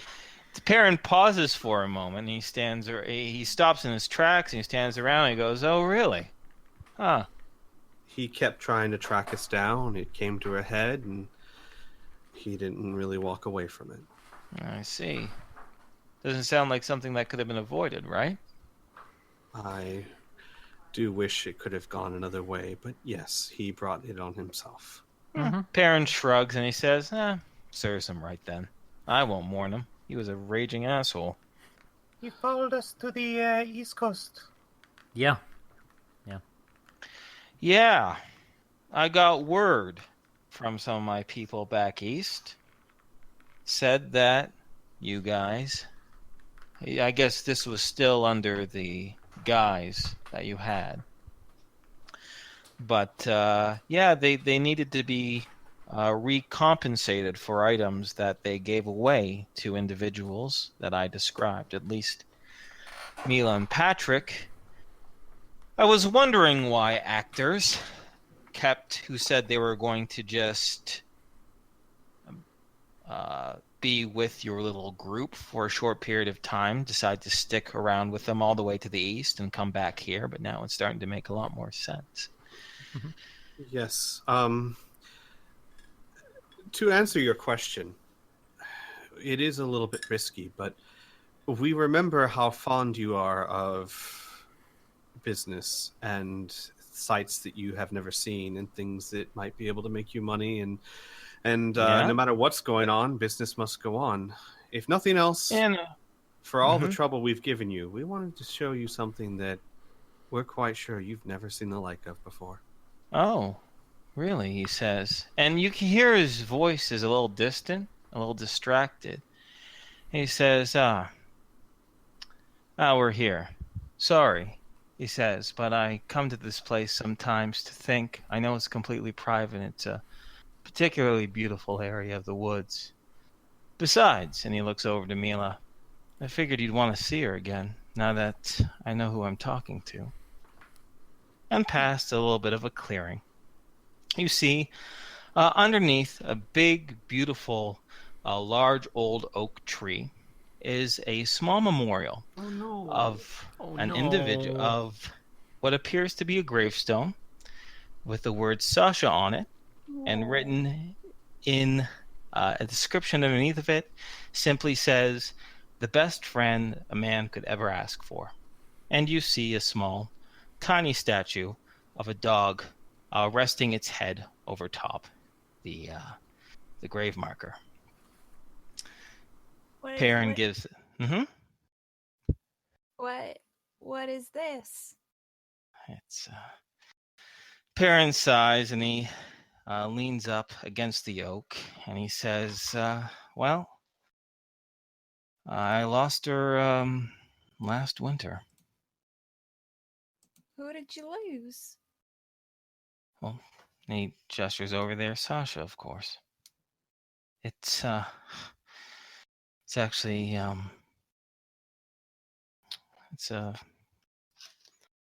and you can see his face is getting a little bit more somber, and he says, "It's funny, actually. I've been breeding dogs for quite some time, and I know that most of them, by instinct. I'll run off, separate, and try to die alone. But Sasha never did that. Um, uh, it was about 7 months ago now. I woke up one morning and she was in my bed. Her head was rested just over top my right thigh. She always used to do that when I was really upset or really frustrated before I went to bed. She would always comfort me that way. When I woke up, I was kind of surprised that she was positioned there with her head on my leg because I wasn't upset the night before. Nothing went wrong. Then I realized that she wasn't breathing, and it's a small comfort to know that she died in her sleep. And I like to think, he says, as it's clear that he's choking back tears. I like to think that she did that because she knew I was going to be upset that she died, and her last gesture was to, let me know that everything was going to be okay. But I'm sorry. Look at me, a grown man. But I'll never have another dog like her. There's no replacing. Your family. Yeah, she was. She was, but old dogs die, We all do. So it's just a part of nature. So I buried her where I first found her. And I figured, what better send off? That Sadie Zimmerman woman from Cyberworks, around the same time, we finally came to terms with her coming back, setting up shop inside my post. And she gave me a gift of a robotic dog that just looked like her. But it's collecting dust in my closet. I'll never use it. And I haven't found anyone who's willing to buy it yet. I've just kind of pushed it aside with memories. Because nothing's going to replace that old girl. Mila will kneel down in front of the little grave. Mm-hmm. She's just quiet. Mm-hmm. Yeah. She really liked you, and I could tell that you really liked her as well. Yeah.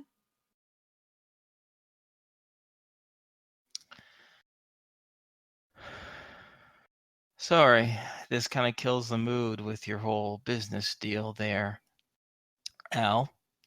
No, But not at all. at least we know for sure that no one's going to be listening around here. It's just us in the woods and Sasha's marker here. Well, then let me be the first to say that we're sorry for all the trouble we've brought. Yeah, it was kind of out of the ordinary for sure. But hey, it's made my life exciting. I have to say it's been a hell of a job trying to ferret out who might be informing on the coalition in my fort. A hell of a job. They are very good at it, I give you that. But some are good, some not so good. The truth is, we've been a lot of places and seen a lot of things, and you're probably one of the most trustworthy people we know, and one of the few that I'm sure we're proud to call a friend. Well, thanks. Al shakes his head. Don't thank us yet. Wait until you have what we want to show. See what we want to show you. Oh, yeah, you did mention something like that. Let me guess. A gizmo you want me to sell? Something that you stole from the coalition? Maybe took off of Nathan's corpse? Oh, this thing is not for sale. No. Oh. Well, I don't see how much of this is a business opportunity with me if you're not willing to sell it. It's unlike anything you've ever seen before, and is unique to Earth because we got Perrin it. raises an eyebrow and he says, "I've seen a lot." You haven't seen this. Yes, because apart from the past month before that, we've been in a place where not even the Coalition has been. Unless you have seen this, and if so, tell me. I'll be thoroughly impressed. Mm-hmm. I see. It's Inferno. You said what was it? It was like definitely an. I'm sorry. Mm-hmm. No, go ahead. I was gonna say, you said it was like an hour walk. Mm-hmm. Go ahead. Perrin says, "Well, I have to say, you do have my interest. Although, I mean, looking at Mila's face, I'm a little bit more assured, but it sure would be great if you guys could drop the illusions. I promise. If I were going to turn you in, I would have done so a long time ago. I'd like to know for sure who I'm dealing with. Call it me being a little paranoid over paranoid times." Yeah, Al tugs on his ear. Not an illusion here. Patrick will remove his Hairpin. hairpin. Perrin gives a relieved look as he says, "Okay, my old history expert. Siren's been asking about you. I think he misses you." Just for the GM, this was the guy that I worked with. Yeah, the Barker. Yeah. Which, don't let us forget, we have a gift for the Endless Storytellers for them as well. Mm-hmm. Movies, a lot of them. Really? Yeah. Oh, I don't get any movies, Perrin says with a bit of a smile. Well, you can get them too, but Oh, Perrin. I mean, Al says. how many did we actually put on the hard drive? This isn't character, by the way. How many was it? 100? 200? Something like that. Something like that. There's a lot more on the vehicle that we want to show you. Oh, okay, hold up a second. Hold up. Let's get back to brass tacks here. Mm-hmm. Before we get all excited about movies and surprises and gifts. Don't get me wrong, I am interested, but you just tugged on your ear and you said it was an illusion. Yes. So you weren't kidding when you said you transferred bodies?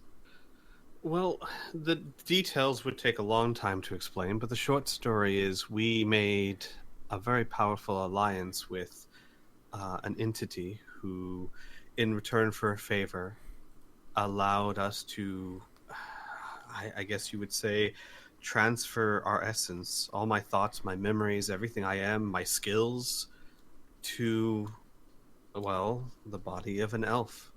For all intents and purposes, I am physically an elf now. I'll age like one, I'll die like one, but everything in here, and he taps his head, is Al. Alright, well, maybe you do humor me. Prove that to me. Tell me something that only Al and I would know. He comes in kind of close and says in a quiet voice, "You once asked for advice on how to get with Mila, and we were not able to give you much."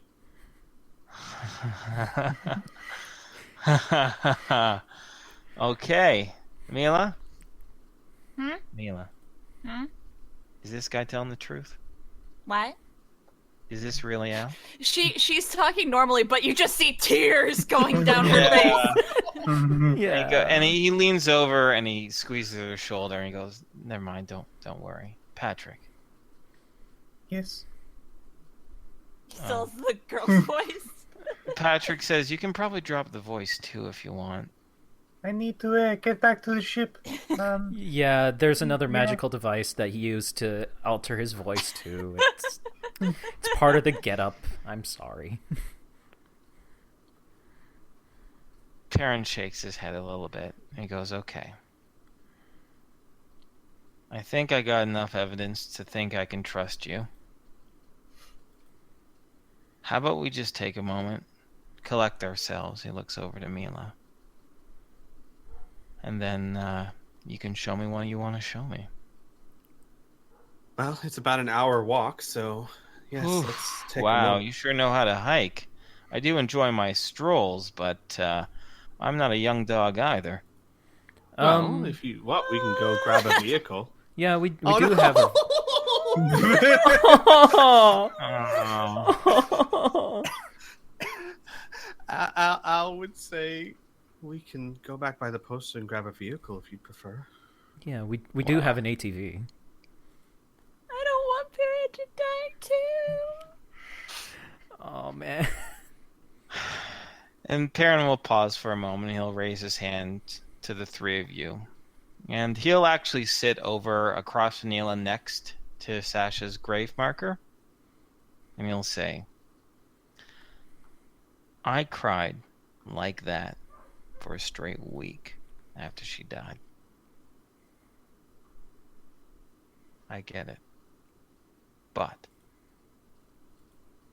now, half a year later, I can say that she had a full, long, happy life. And as odd as it sounds, she made me at least a bit of who I am. So as long as I'm still around, and you're still around, she did what she needed to do. Mila will take a moment, not really looking at him, and she'll kind of rub her eyes with her knuckles, and then nod and stand up. Okay. Perrin will stand up along with you, and he says, now, is this a question for my own eyes only, or should I take a few trusted men with me, because I am going to be walking out for about an hour or so? No, by all means. If you trust them, absolutely. Yeah, as long as you trust them, absolutely, because this is, like we said before, we got it from a place where the Coalition has never been. The Coalition has never seen this kind of technology. So as long as you trust them, that's fine. We trust you, so if you trust them, we're okay. All right, Perrin says. Meet me. Go directly north here for 15 minutes, and I'll meet you. Okay. Okay. All right. Should we go by foot or Yeah, should go we by get foot. Nah, don't go your vehicles, because we're gonna... No, it's best if you don't come back just yet. Okay. Perrin pauses in thought. He goes, I have something cooking here. Yeah, it's best if we go by foot. Besides, with a bit of a long walk, we can maybe catch up on a little bit of what you've been up to. Tell you what, how about we invite you to dinner? Yeah. Have you ever dinner been... with a view unlike any you've ever seen. Well, I was gonna suggest dinner in Tolkien. Would you want to do that? Tom. What? Shh. Okay, fine. God. Perrin says, almost probingly, well, I can't be away from the fort for that long. I still pretty much run the entire place, so I can't go on a couple-day excursion with you, at least without not putting someone else in charge for a little while. How about we just go with you showing me things first, and we'll see about dinner. Okay. Tom is silent. Just bring an empty stomach. Okay, he says, and he still looks at all of you very carefully, but now not nearly as suspiciously as he first gazed you before. Now he almost looks like a kid who knows he's gonna get something really cool for Christmas, and he wants his parents to tell him what it is, and he doesn't want his parents to tell him what it is. So is he like grinning and like slowly walking away, just staring, just Giving that Perrin knowing is a little smile. bit more composed and Oh. sly like that. He's giving a smile for sure.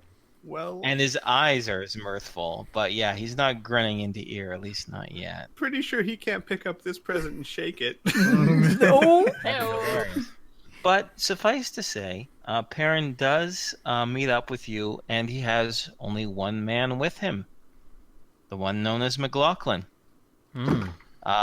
He'll gesture, he'll make a brief introduction, and he'll say, "This man has been with me for ion years, and if I had to trust anyone with my life, it would be him. And besides, we decided to come up with a bit of a cock and bull story about him and I doing a security parameter check around the fort and the outlying area. So we should be good for a couple hours. So, let's walk and talk. And we can skip ahead to the journey itself. Sure. Could we? Al would like to ask something, but I could. Sure. Just, No, we can. You can like ask during him. the conversation, he would Sure. just want to know details about how the coalition, if they've been troubling him or pressuring him, or is it just that one? Sure. Because I remember a long time ago he did mention something about one day the coalition is going to encroach. Oh, yes. Okay. Well, I can answer it in character. Perrin will give a bit of a sigh and he'll say, yeah, the coalition. They are still a sleeping giant, and I'm still waiting for them to roll over, although I've stretched my fingers out to pluck a couple rumors. Suffice to say, as long as I keep playing my cards right, I think this area that I'm in doesn't have the resources or the political consequences for them to do a full-scale annexation. Besides, I hear they've still been having problems solidifying their own borders, and of course there's a lot of tensions around Tolkien. I'm Plus, sure you have also heard of their troop buildup. Yeah, and it's not just their troops that are building up. There's a lot of rumors, a lot of whispered words about visions that a lot of people are getting. Right. And The prophecy. a prophecy. That's the first time I've ever heard of it being called that. Yeah. But I do know it's gotten a lot of people nervous. Have you received a letter from, I believe his name was Plato, from Laszlo? Nah. No, that politician, we're not on a writing letters basis. I know of him. I send some things to Laszlo. I take some things from Laszlo, but no letter, no. All right. I'll give you a copy of it. It is enough people have been getting these visions that he has sent out a sort of yeah. pseudo call to arms. Yeah. Really? It would be Yeah. good for you to know. Oh, that Yeah. would explain a few more things about the coalition then. Mhm. Because, like I said, my fingers picked up a few rumors, and one of them is that they're trying to rehaul and overhaul their entire military complex. Well, My guess it's in response to this. Well, he did say in the letter that despite their issues with each other, Plato thought this was dangerous enough that he gave all the information they had on the threat to the coalition. Yeah, and I'm sure Prozac mounted that on his fucking wall. Nah. I doubt it, but yeah. Exactly. I don't think Exactly. he's a fool either. If he thinks that this is a real threat, he'd probably pay the information a mind. Or at least they'd handle it their own way. So Yes. suffice to say, the coalition's eyes are distracted enough as long as I don't make any waves. Yeah. And as long as I'm continue to be careful. But it's that new spook. That Zephyr, she calls herself. It's just some bullshit code name. But I didn't even get a real one. And the real frustrating part is that I haven't been able to figure it out either. She's the best kind of spy. the one who says very little? I'm pretty sure of the answer, but I'm assuming Al's never heard of a codename Sapphire before. Nope. Yeah, He has okay. not. You've been way too out of touch. Oh yeah. Plus, I would assume they use different names with different missions. So. Oh. Other than that, though, yeah, the things with the Coalition are the same as ever. I get to play politics. Make sure to give them a little bit of information here, a little bit of information there. I've had to keep my magic selling with you, Utku, a little closer to the vest now because of that Zephyr character. But, yeah. Oh, shit. I forgot to mention. This has nothing to do with the Coalition, but if you say you're Al, and Patrick says you're Al, and Mila says you're Al, then I figure you should know this as well, that some people were coming looking for you 2 months back. Some people? Yeah. Dog boy, a Psy stalker, a woman merc with, I'm assuming she was a merc. She has a tattoo on her cheek, along with blind girl with helper robot. Al stops at the mention of the last one. What did you say? Absolutely nothing, he says. They were asking about a guy named Alcibiades who may or may not have done some work up here a few years back. No. About the blind girl and a helper robot. Yeah, they came asking about you. Her and her old group of people. You know, the dog boy, the Psy stalker. What was her one name? with the rose on her cheek. The blind girl. What was her name? He pauses for a moment, and he says, well, he says, I doubt this is her real name. She told me her name was Clarissa. And the robot? Did she have a name? She called it Mim. It stood for something. Me. What? Where did they go? We have to find them. Al, that was a That while was 2 ago. months ago. We're What's on our happening? own adventure now, Al. Perrin gives a bit of a shrug and he says, I'm sorry, I figured they were mercenaries looking to collect that contract. I kept a bit of an eye on them when they were inside the fort, but they left a few days later. They went south. That's all I know. Okay, all right. First things first. I know we've got things to do. That's my sister. How the fuck she's out here, I don't know, but... That's your sister? Jalea, my little sister. No one else would have a robot like fuck. that named Mims. Ah. I don't... Perrin kind of gives an almost sheepish look and he says, sorry, I was just being careful. No. You did everything right. You were okay.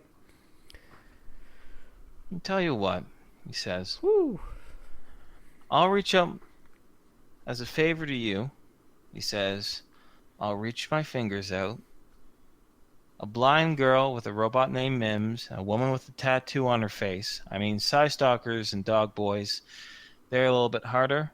But those two, pretty clear. I'll do what I can to make it up to you at least a little bit. But we got to be careful about this, right? Al's doing his best to control his breathing, and he says, yes, of course, yes. Also, mechanic. They're very good mechanics. They'd probably do odd jobs, fix things up. Okay. All right.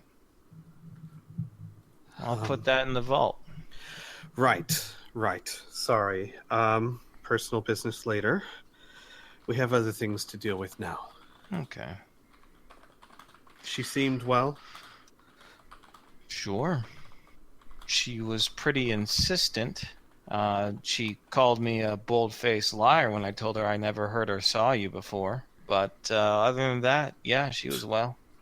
She, yeah. Thank you, Perrin. Of course. And we'll say, I don't know if there's anything else you would want to share with Perrin, but how about we get to the crux of the issue? No, I think you've dropped quite enough.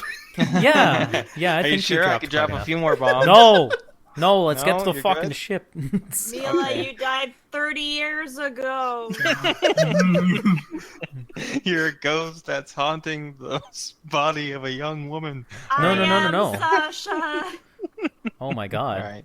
Actually, S- what if she's actually inhabiting the matter over That's- mind over matter Okay. implants? And Uh-huh. No. Okay, anyway. That is your canon. Anyway, no. Okay, anyway. Oh. So, Never mind. you get up to the smaller lake that's above Mhm. Perrin's post. And you get to a clearing, and you get to the edge of the lake, and Perrin looks out and he goes, I've seen this lake before. This isn't that impressive. yeah. Well, hold on. Before we Uh-huh. actually get into this, we should probably say We been love you. we've been to We're space. not going to say that? Oh, that too. Yes. Wait. Wait, Perrin says, just a second, and he's gonna pause over Tom, because he didn't hear that last part that he said. He just said, wait, we love you? Yeah. You're a great guy. You've helped us out Oh. so much. Oh, okay, he says. All right. Sorry, it's just what Al told me a little bit earlier on. What did I Al had tell that- you? Yeah. Oh, she no. just No. blinks. No. Nothing. No. It was just that nice dinner. I mean, that nice little lunch that we had. That's all. We cleared the air with stuff like that. We It had was just... lunch. Yeah, he says. I don't have the best memory. Sorry. No, that's okay. Anyways, it's good to get affection. Yeah. Anyway, what were you saying, Tom? Anyways, Although it's weird calling you Tom. If I eh, can don't be worry honest about with it. you. Don't worry. It took me a while to call him Tom too. You could call him spiky-haired kid. I can't remember what I called you. You call him Old Face Tom. Old face Tom. That was it. All right. yes, Mila. Thank you, Mila. Anyways, getting back to the topic at hand, you You need can to. call Al pointy ears, but it also might be kind of offensive in the wrong company. Yeah. Probably. Mila, please. Mila, please. Huh? Please, Please Mila. what? Let me just say Thank this you. one. Anyway, here's a lake. Yeah. Tom, if you will. Oh my god. Okay. So you need to prepare yourself. We've been to Alright. space. Perrin blinks, and you could swear he's doing an imitation of Blink right now, but he's not. Yes. And he says, The place up there. No, wait. Come again? Space. The place up there, with the stars and the planets and all of that stuff. Up there. I've actually been to Mars and back. Yeah, don't go there. Inhabited by giant fucking bugs that are like 10 feet tall. Well, maybe 9 feet tall. Around there. The I'm different assuming- size. Yes. Did you take a rift to get there? No. No. That's why I'm telling you to steel yourself, because we're going to show you our ship. And at that time, Al will get on the radio. Alicia? Bring up the ship. Okay. Pretty much. And Alicia will be like, Yeah. all right. And you can see across the cool, placid, still lake, the spring sun is high in the sky, shooting through the leaves of the trees in the surrounding area. Crystal clear lake. You start to see bubbles and ripples coming from underneath the waves. And soon, the silver top of the Rapsidity, as more and more of this ship begins to ascend, massive and dripping with water, soon hovering in the air. McLaughlin, behind you, falls on his ass in surprise as Perrin looks the most surprised and vulnerable and shocked you have ever seen him before. It's almost comical how big his mouth is agape, and his eyes are as wide as saucers. Al will put a hand on his shoulder, reach another hand towards the ship, and say, I introduce you to the Rhapsody, our home. Mm-hmm. And Perrin clears his throat. When you first graced my place with a dead Borg, I figured you would be interesting enough to talk to. We had dinner, and I figured your talents would be good enough to help along with the endless storytellers. Then when you went off on an escapade and came back with a dragon skull and an entire location of its skeleton, I knew you guys were intrepid and adventurous and very interesting and people I'd want to keep a close eye on. It, honestly, was one of the reasons why I stuck my neck out for you. That and, well, what can I say? I'm getting older, I guess a little bit softer. You guys rubbed me the right way, so I figured I'd help you out. But now looking at this thing, I'm thinking that this is one of the best decisions I've ever made. Only second to my decision to go hunting for water wells deep in the Arizona desert, where I came across my cache. That cache of glitter boys, untouched. Damn. Well, Started my fortune, and now this. we haven't forgotten that you stuck your neck out for us. Yeah. Would you like a tour? Like I said, we invite you to dinner.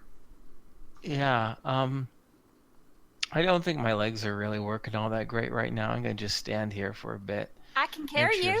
Nah, no, that's okay, Mila. I just need to wrap my head around this thing. I didn't think anyone could get into space. I didn't think there was anything up in space. I thought it was all blasted up. To be fair, it would be very difficult for us to get back out into space itself. But this baby could take us up to, well, a height where you wouldn't really be able to tell the difference. There's a barrier up there of satellites Debris and high technology that destroys anything trying to get to space. Mm-hmm. The people up there Man. are really paranoid about anything from Earth. They call this place hell. Oh, really? Yeah. He says, well, I guess hell for one is paradise for another. Mhm. But wait, if you said there's debris and satellites and whatnot, then how the hell are you coming back and forth? Well, we got there with some people from space that knew exactly when and how to go. Blink Back. raises her hand. Yeah. This is our friend. Janina Blunk. Janina. Yeah. Also known as Blank, but yeah. She Oh, goes, he was waiting for her to. Yeah. Oh, yeah, sorry. She goes, yeah, Janina, I know it sounds pretty crazy, which is why we don't typically tell a lot of people, or actually anyone at all. You're the first one these guys thought they could trust, so yeah, everything that they say is true. I was born around orbit. Mm-hmm. Perrin does another impeccable impersonation of Blank after she speaks. That's what it looks like. Suffice to say, getting to space itself is difficult, but this ship can go higher and fly faster than anything else I'm aware of. Mhm. Not to mention, it doesn't require any fuel whatsoever. None. It has a nuclear energy core that will last several years. I see, he says. Also, it has Yeah. a hydroponics bay. So we have nearly unlimited food. If you don't See. mind, green vegetables and stuff like that. It has a lot of stuff, and once your legs are working, we'll show you. Yeah, let's. He kind of flexes his legs a little bit. Let's give it a shot. He turns around to McLaughlin, who's still sitting on his ass on the grass. He goes, "You don't tell anyone. I don't have to tell you this, McLaughlin. You do not tell a fucking soul about this." And McLaughlin just gives a big nod. He says, "I don't think," and McLaughlin simply says, "I don't think if I told myself this, I'd believe it." But yes, they're all up for a tour. Al takes a moment to lament that Alicia couldn't be here to see their faces. Oh, hey, I have the utmost confidence that their faces are going to be the same as you take a tour around the ship, and Alicia will be able to see it then. Yeah. All right. So, I know we want to get to the meat of the deal, what you want to offer Perrin. So, can we say you take him a nice little tour of the ship, everything that has to offer? Yeah, my thought would be, if it's okay, like take him a tour and then fly up high, like 20, 30 miles, so that he could look out and see Earth. How high And up maybe- they can go.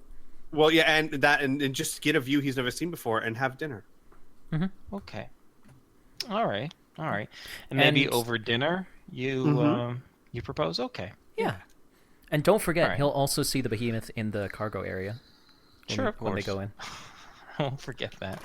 I'm a guy who remembers NPCs from like a year ago. Yeah. I remember the behemoth. So, No, so Okay, were that's we all I was skipping gonna to say the dinner, or? yeah, how about we skip to dinner? Okay. Obviously, you raise the ship high up into the bloody stratosphere or something like that. I can't remember. I'm too lazy to open up I'm too excited actually to open up my little diagram of whatever. You high into the air where you can see just all around him. And he admits that he's actually almost too excited to eat, but he still does.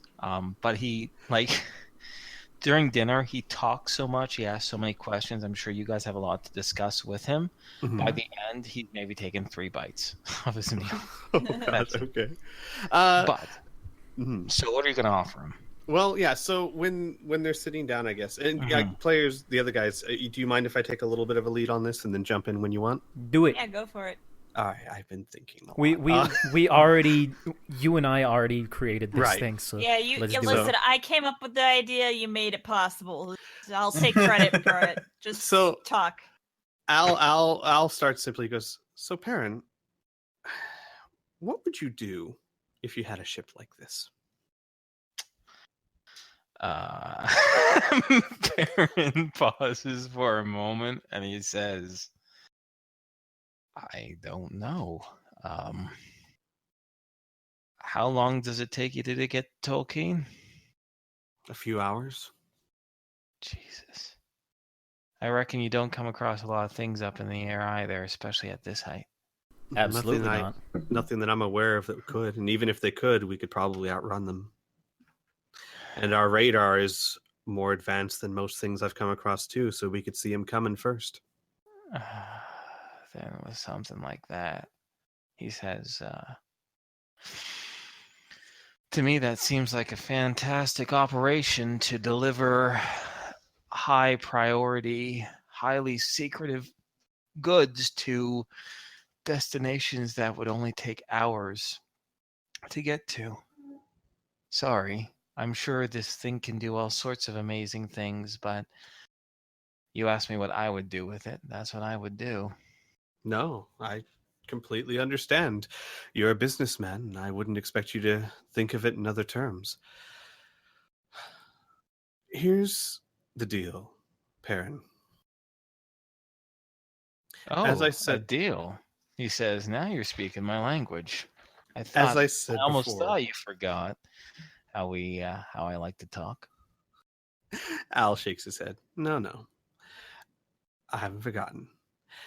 As I said before, I was telling the truth. We count you a friend, and those are few. in a world like this, as I'm sure you're more than well enough aware. This ship, amazing as it is, has its limitations. We're offering you, well, You're gonna give me the ship? no, Karen says as a bit of a laugh. not quite. Oh, This is our home, after all. But, all right, here it is. We're willing to let you use the ship as a mobile trade command center, what have you. We're willing to let you use the ship as you will to expand your business, to impress clients, or however you think you should use it. Our cargo space is 100 cubic feet, 100 by 100 and 100 high. 35 of it by 100 of it we would reserve for our own vehicles and whatever else we may find. The rest of it would be your space to use how and when you see fit to transport items. We would let you handpick a crew of people that you trust, though we would like to reserve the right to veto anyone. I can't imagine using it, but you can see why we would want to keep such a thing. We would train this crew to pilot the ship, and part of your cargo area could be remodeled into a housing bay for this crew, so that you could use this ship as a full-time trading operation. okay. That doesn't sound like much of a deal just yet. That sounds like an offer. So I'm waiting for the other shoe to drop. Well, I'll get the easy stuff out of the way first. This is our home, our method of transportation, but you know us, we're adventurers. We would require you and your crew to take us where we need, when we need, and unless it's a life or death threat situation, we wouldn't expect you just to drop everything and come running, but prompt response times would be reasonably requested. And while we're not here on the ship, you would act as the de facto captain. What we're looking for is not a percentage of your profits or a monthly rent or even a large lump sum of money. Point in fact, I believe we already have a deal like that, and we have every faith that you will uphold it. What we're looking for is an alliance. I see. So that's all. The currency isn't in credits, it's in politics. Essentially. And manpower. The ship. You've seen how huge this ship is and how much of an eyesore it can be. And trying to hide it is getting harder and harder. I see. And you know why people call me Finger. Mm-hmm. The truth of the matter is, sooner or later, someone's going to find out about this ship. And if they think that just a small group of adventurers have it, they might get ideas. You have the manpower to make anyone think twice about trying to take this away. And if you have a vested interest in it, we're not here all the time, but you could be. Gotcha. Protection. Protection for the ship, protection for us on the rare occasions that we might get in over our heads. But that goes both ways too. You said it yourself when you met us 2 years ago. We were penniless, unknown. In that time, we've smashed a slave ring, been to space and back, unthroned a prince, and stripped a baron of his entire empire, and made connections with the black market many people would dream of. Oh. Perrin bristles at that last one. Soft spot? Yeah. Well, I'm going to say this right now, so it's real clear with this whole alliance. We don't do deals with the black market anymore. That's fair. Unless you're talking about... Wait, hold up. Maybe we should have some clarification of terms. People throw the word black market around all the time. In fact, technically, when the endless storytellers bring in a few goods that are illegal to a small old town, they're technically the black market. But then there is the black market, a group of individuals who originally started out in Chi-Town as loan sharks and thugs and grew out to a continent-wide criminal empire. Are you talking about that black market? That is them. Though, to be fair, in all honesty, I'd love to cut all ties with them. We use them fair. to get new IDs and to be able to get information on the coalition. Yeah, And they feed us information packets every once in a while on coalition movements, things like that, along with, like Al said, almost every single one of us, except for Blink, Al himself, all of us are technically registered as coalition citizens under fake IDs. but Even we Pharaoh. but Mhm. even with the small dealings we've had with them, we've already had disagreements with the way they do things. So I don't Yeah. think anyone here would be sad at hearing that. Wow, that makes me feel a little bit better then. He says, frankly, I'm a trade person. I'm a merchant. I'm a peddler. They are not peddlers or merchants. They're bullies who want to get things done their way, and they happen to sell some goods sometimes. But more often than not, they cause a ton of harm. Sure, they're unethical businesses that maybe, bribe a few people or drum up a war so they can profit. Plenty of unethics.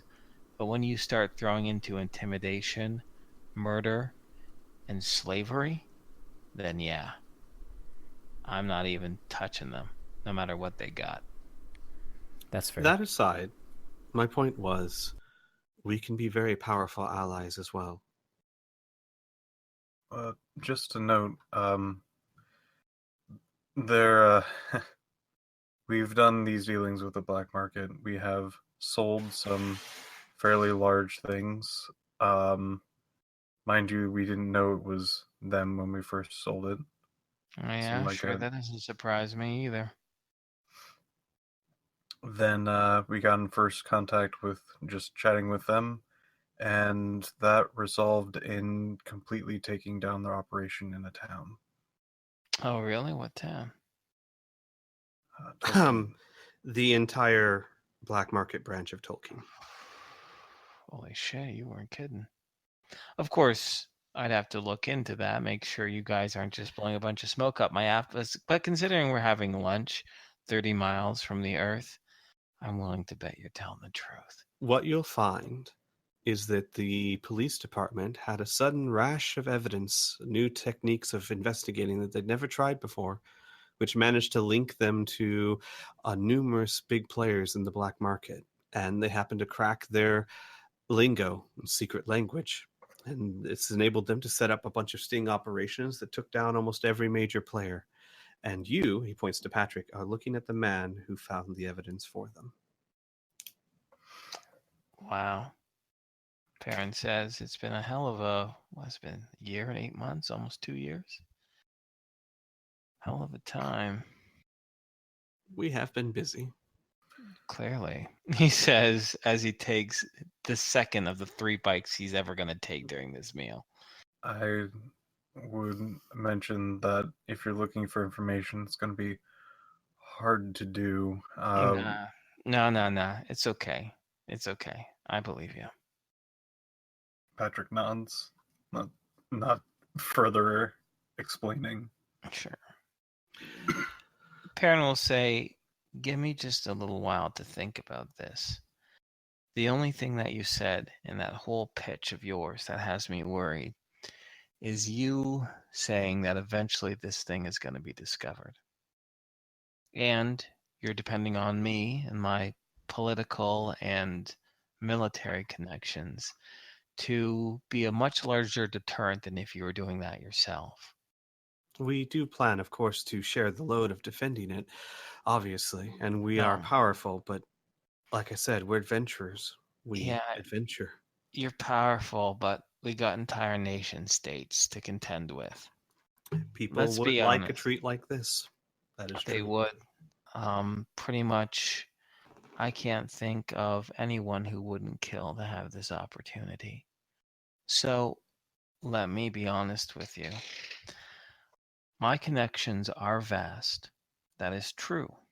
They're mostly mercantile, but some of them, it's a little bit of information there, a little bit of information here.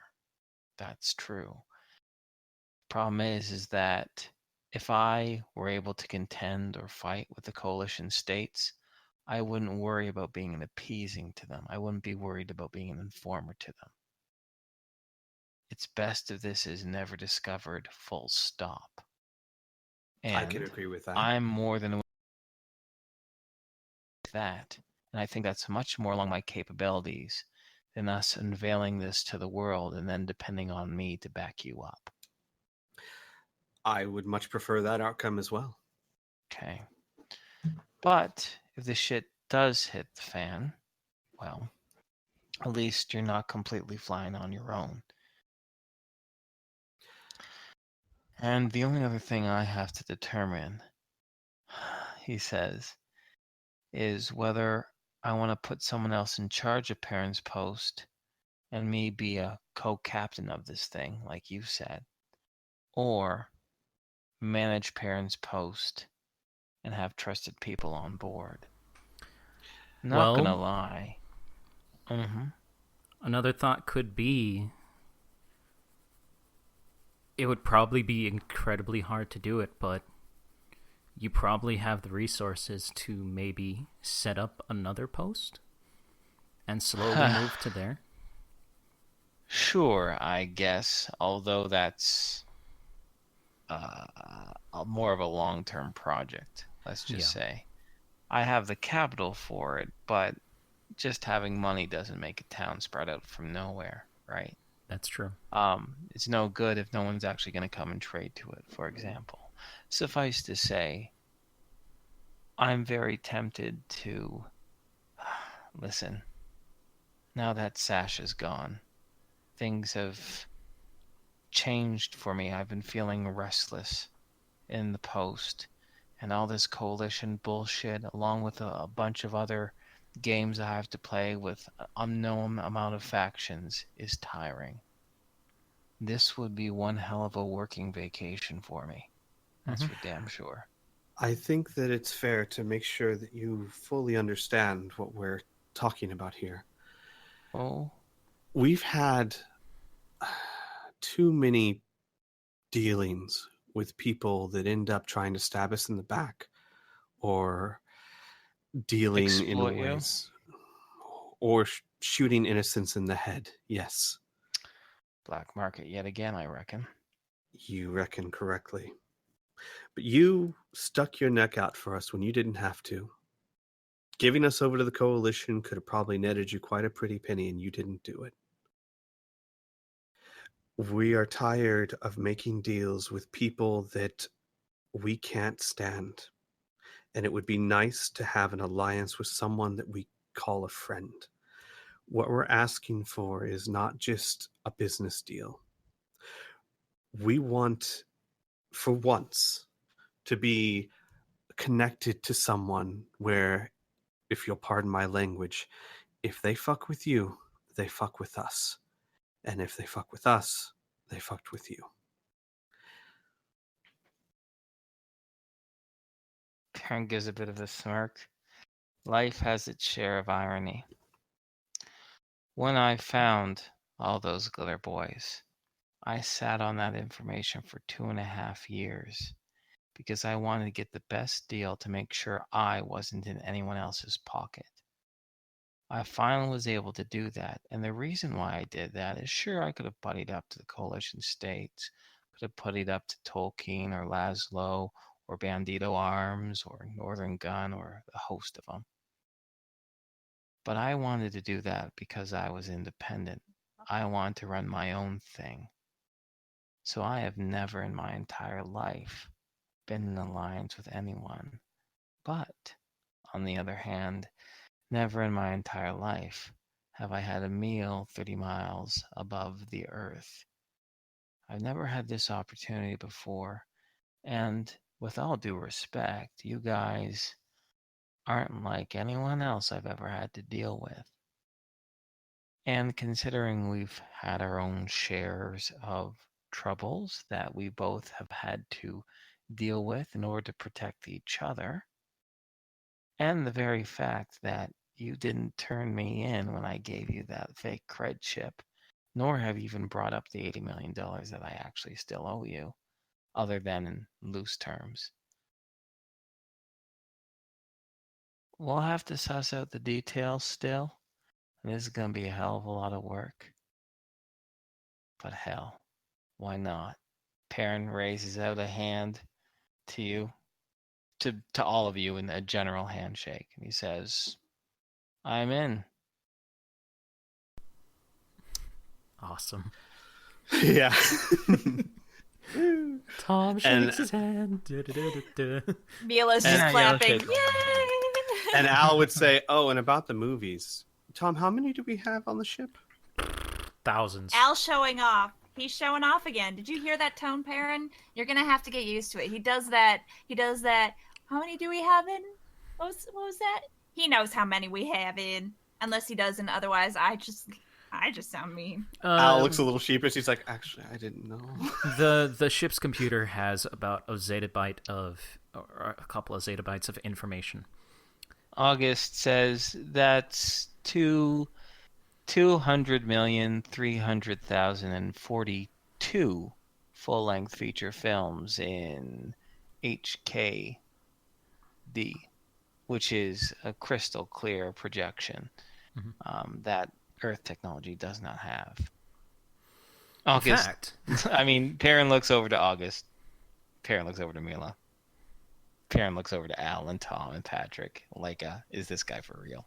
Look. That's fact, August. He does that. Isn't that right, August? That's absolutely right. I like to be factually correct. There's no better way of being correct. Then, well, okay. she kind of smiles and nods her head. if I Gives recall him a treat. correctly, the That's quote-unquote Pretty dining good. room is in the recreation room, right? Yes. Well, it's attached to it. It's next to it. So, Tom will get up and walk over to the TV that's hanging on the side of the wall, and then turn it on. Gotcha.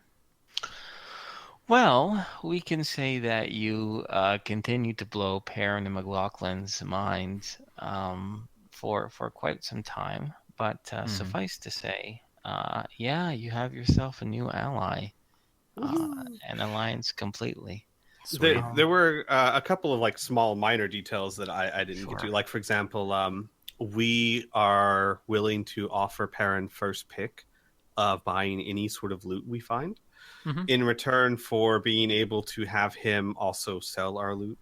And we'll explain, Gotcha. we've had issues of trying to sell things in the Yeah, past. you have. Yes. Yeah. This is a great solution to it. I'm not gonna lie. This is a fantastic solution to it. Yep.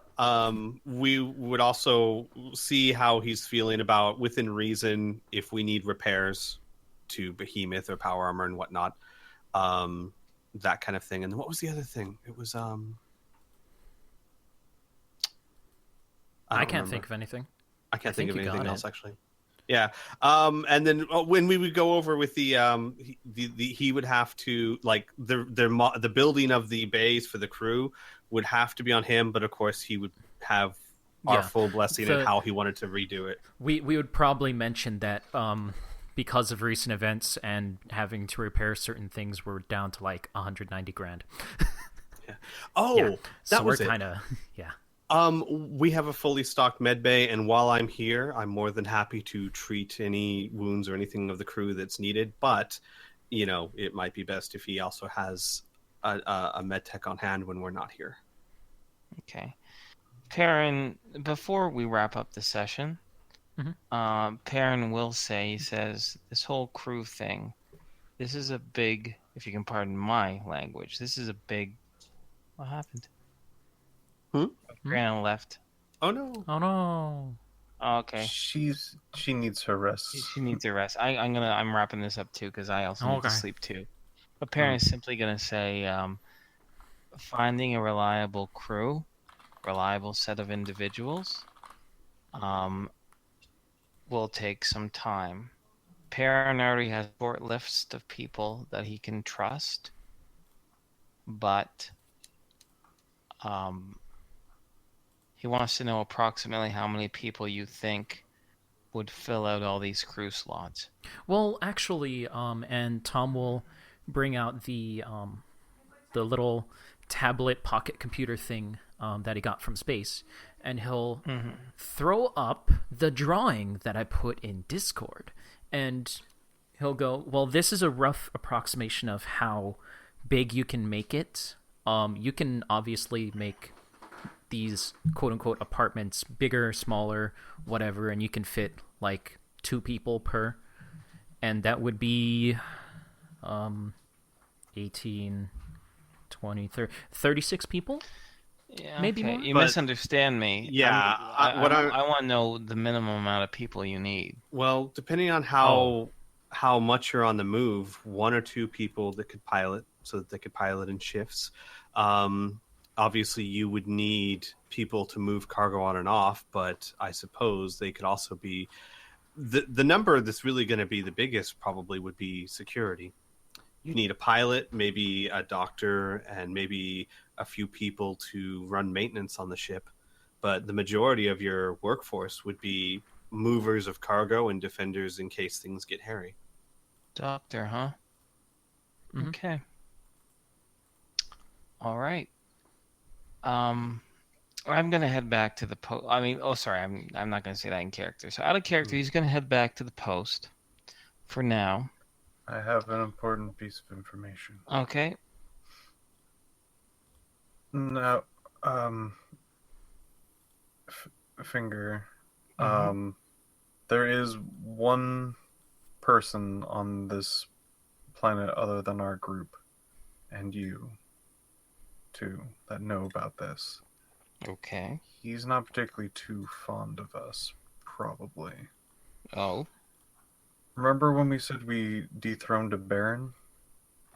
Yeah, I remember that was in your list of achievements. He was a space baron, for lack of a better term. Okay. And we decided to, let's just say there's a lot of events, one thing led to another, and he's now last left in Tolkien. From brief descriptions that we heard, he may be now awake and moving around that area. All right. Okay. It's true.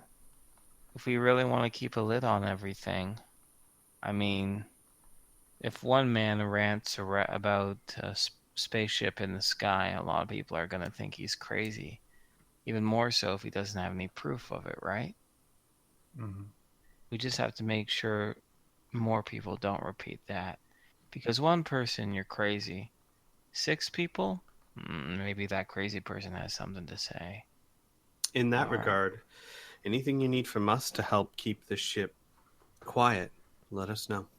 Oh, and delivery services. I was thinking of packaging methods that you don't need to unload, dropping them, like being able to have parachutes or kind of instant foam that would be able to drop large packages. Or glitter boys that could hover it down. An airdrop. Shit. Well, this sounds like something that we're all gonna have to kind of plan out in particular. In my opinion, my suggestion is we start small. McGlock and I can trust. I can think of about 1 or 2 others right now. I think that'll be good enough to get them trained on what needs to be trained on how to run certain parts of this ship. And, like I said, when you ask me what I do with this, small, important pieces of sensitive information or sensitive goods moved over rapidly.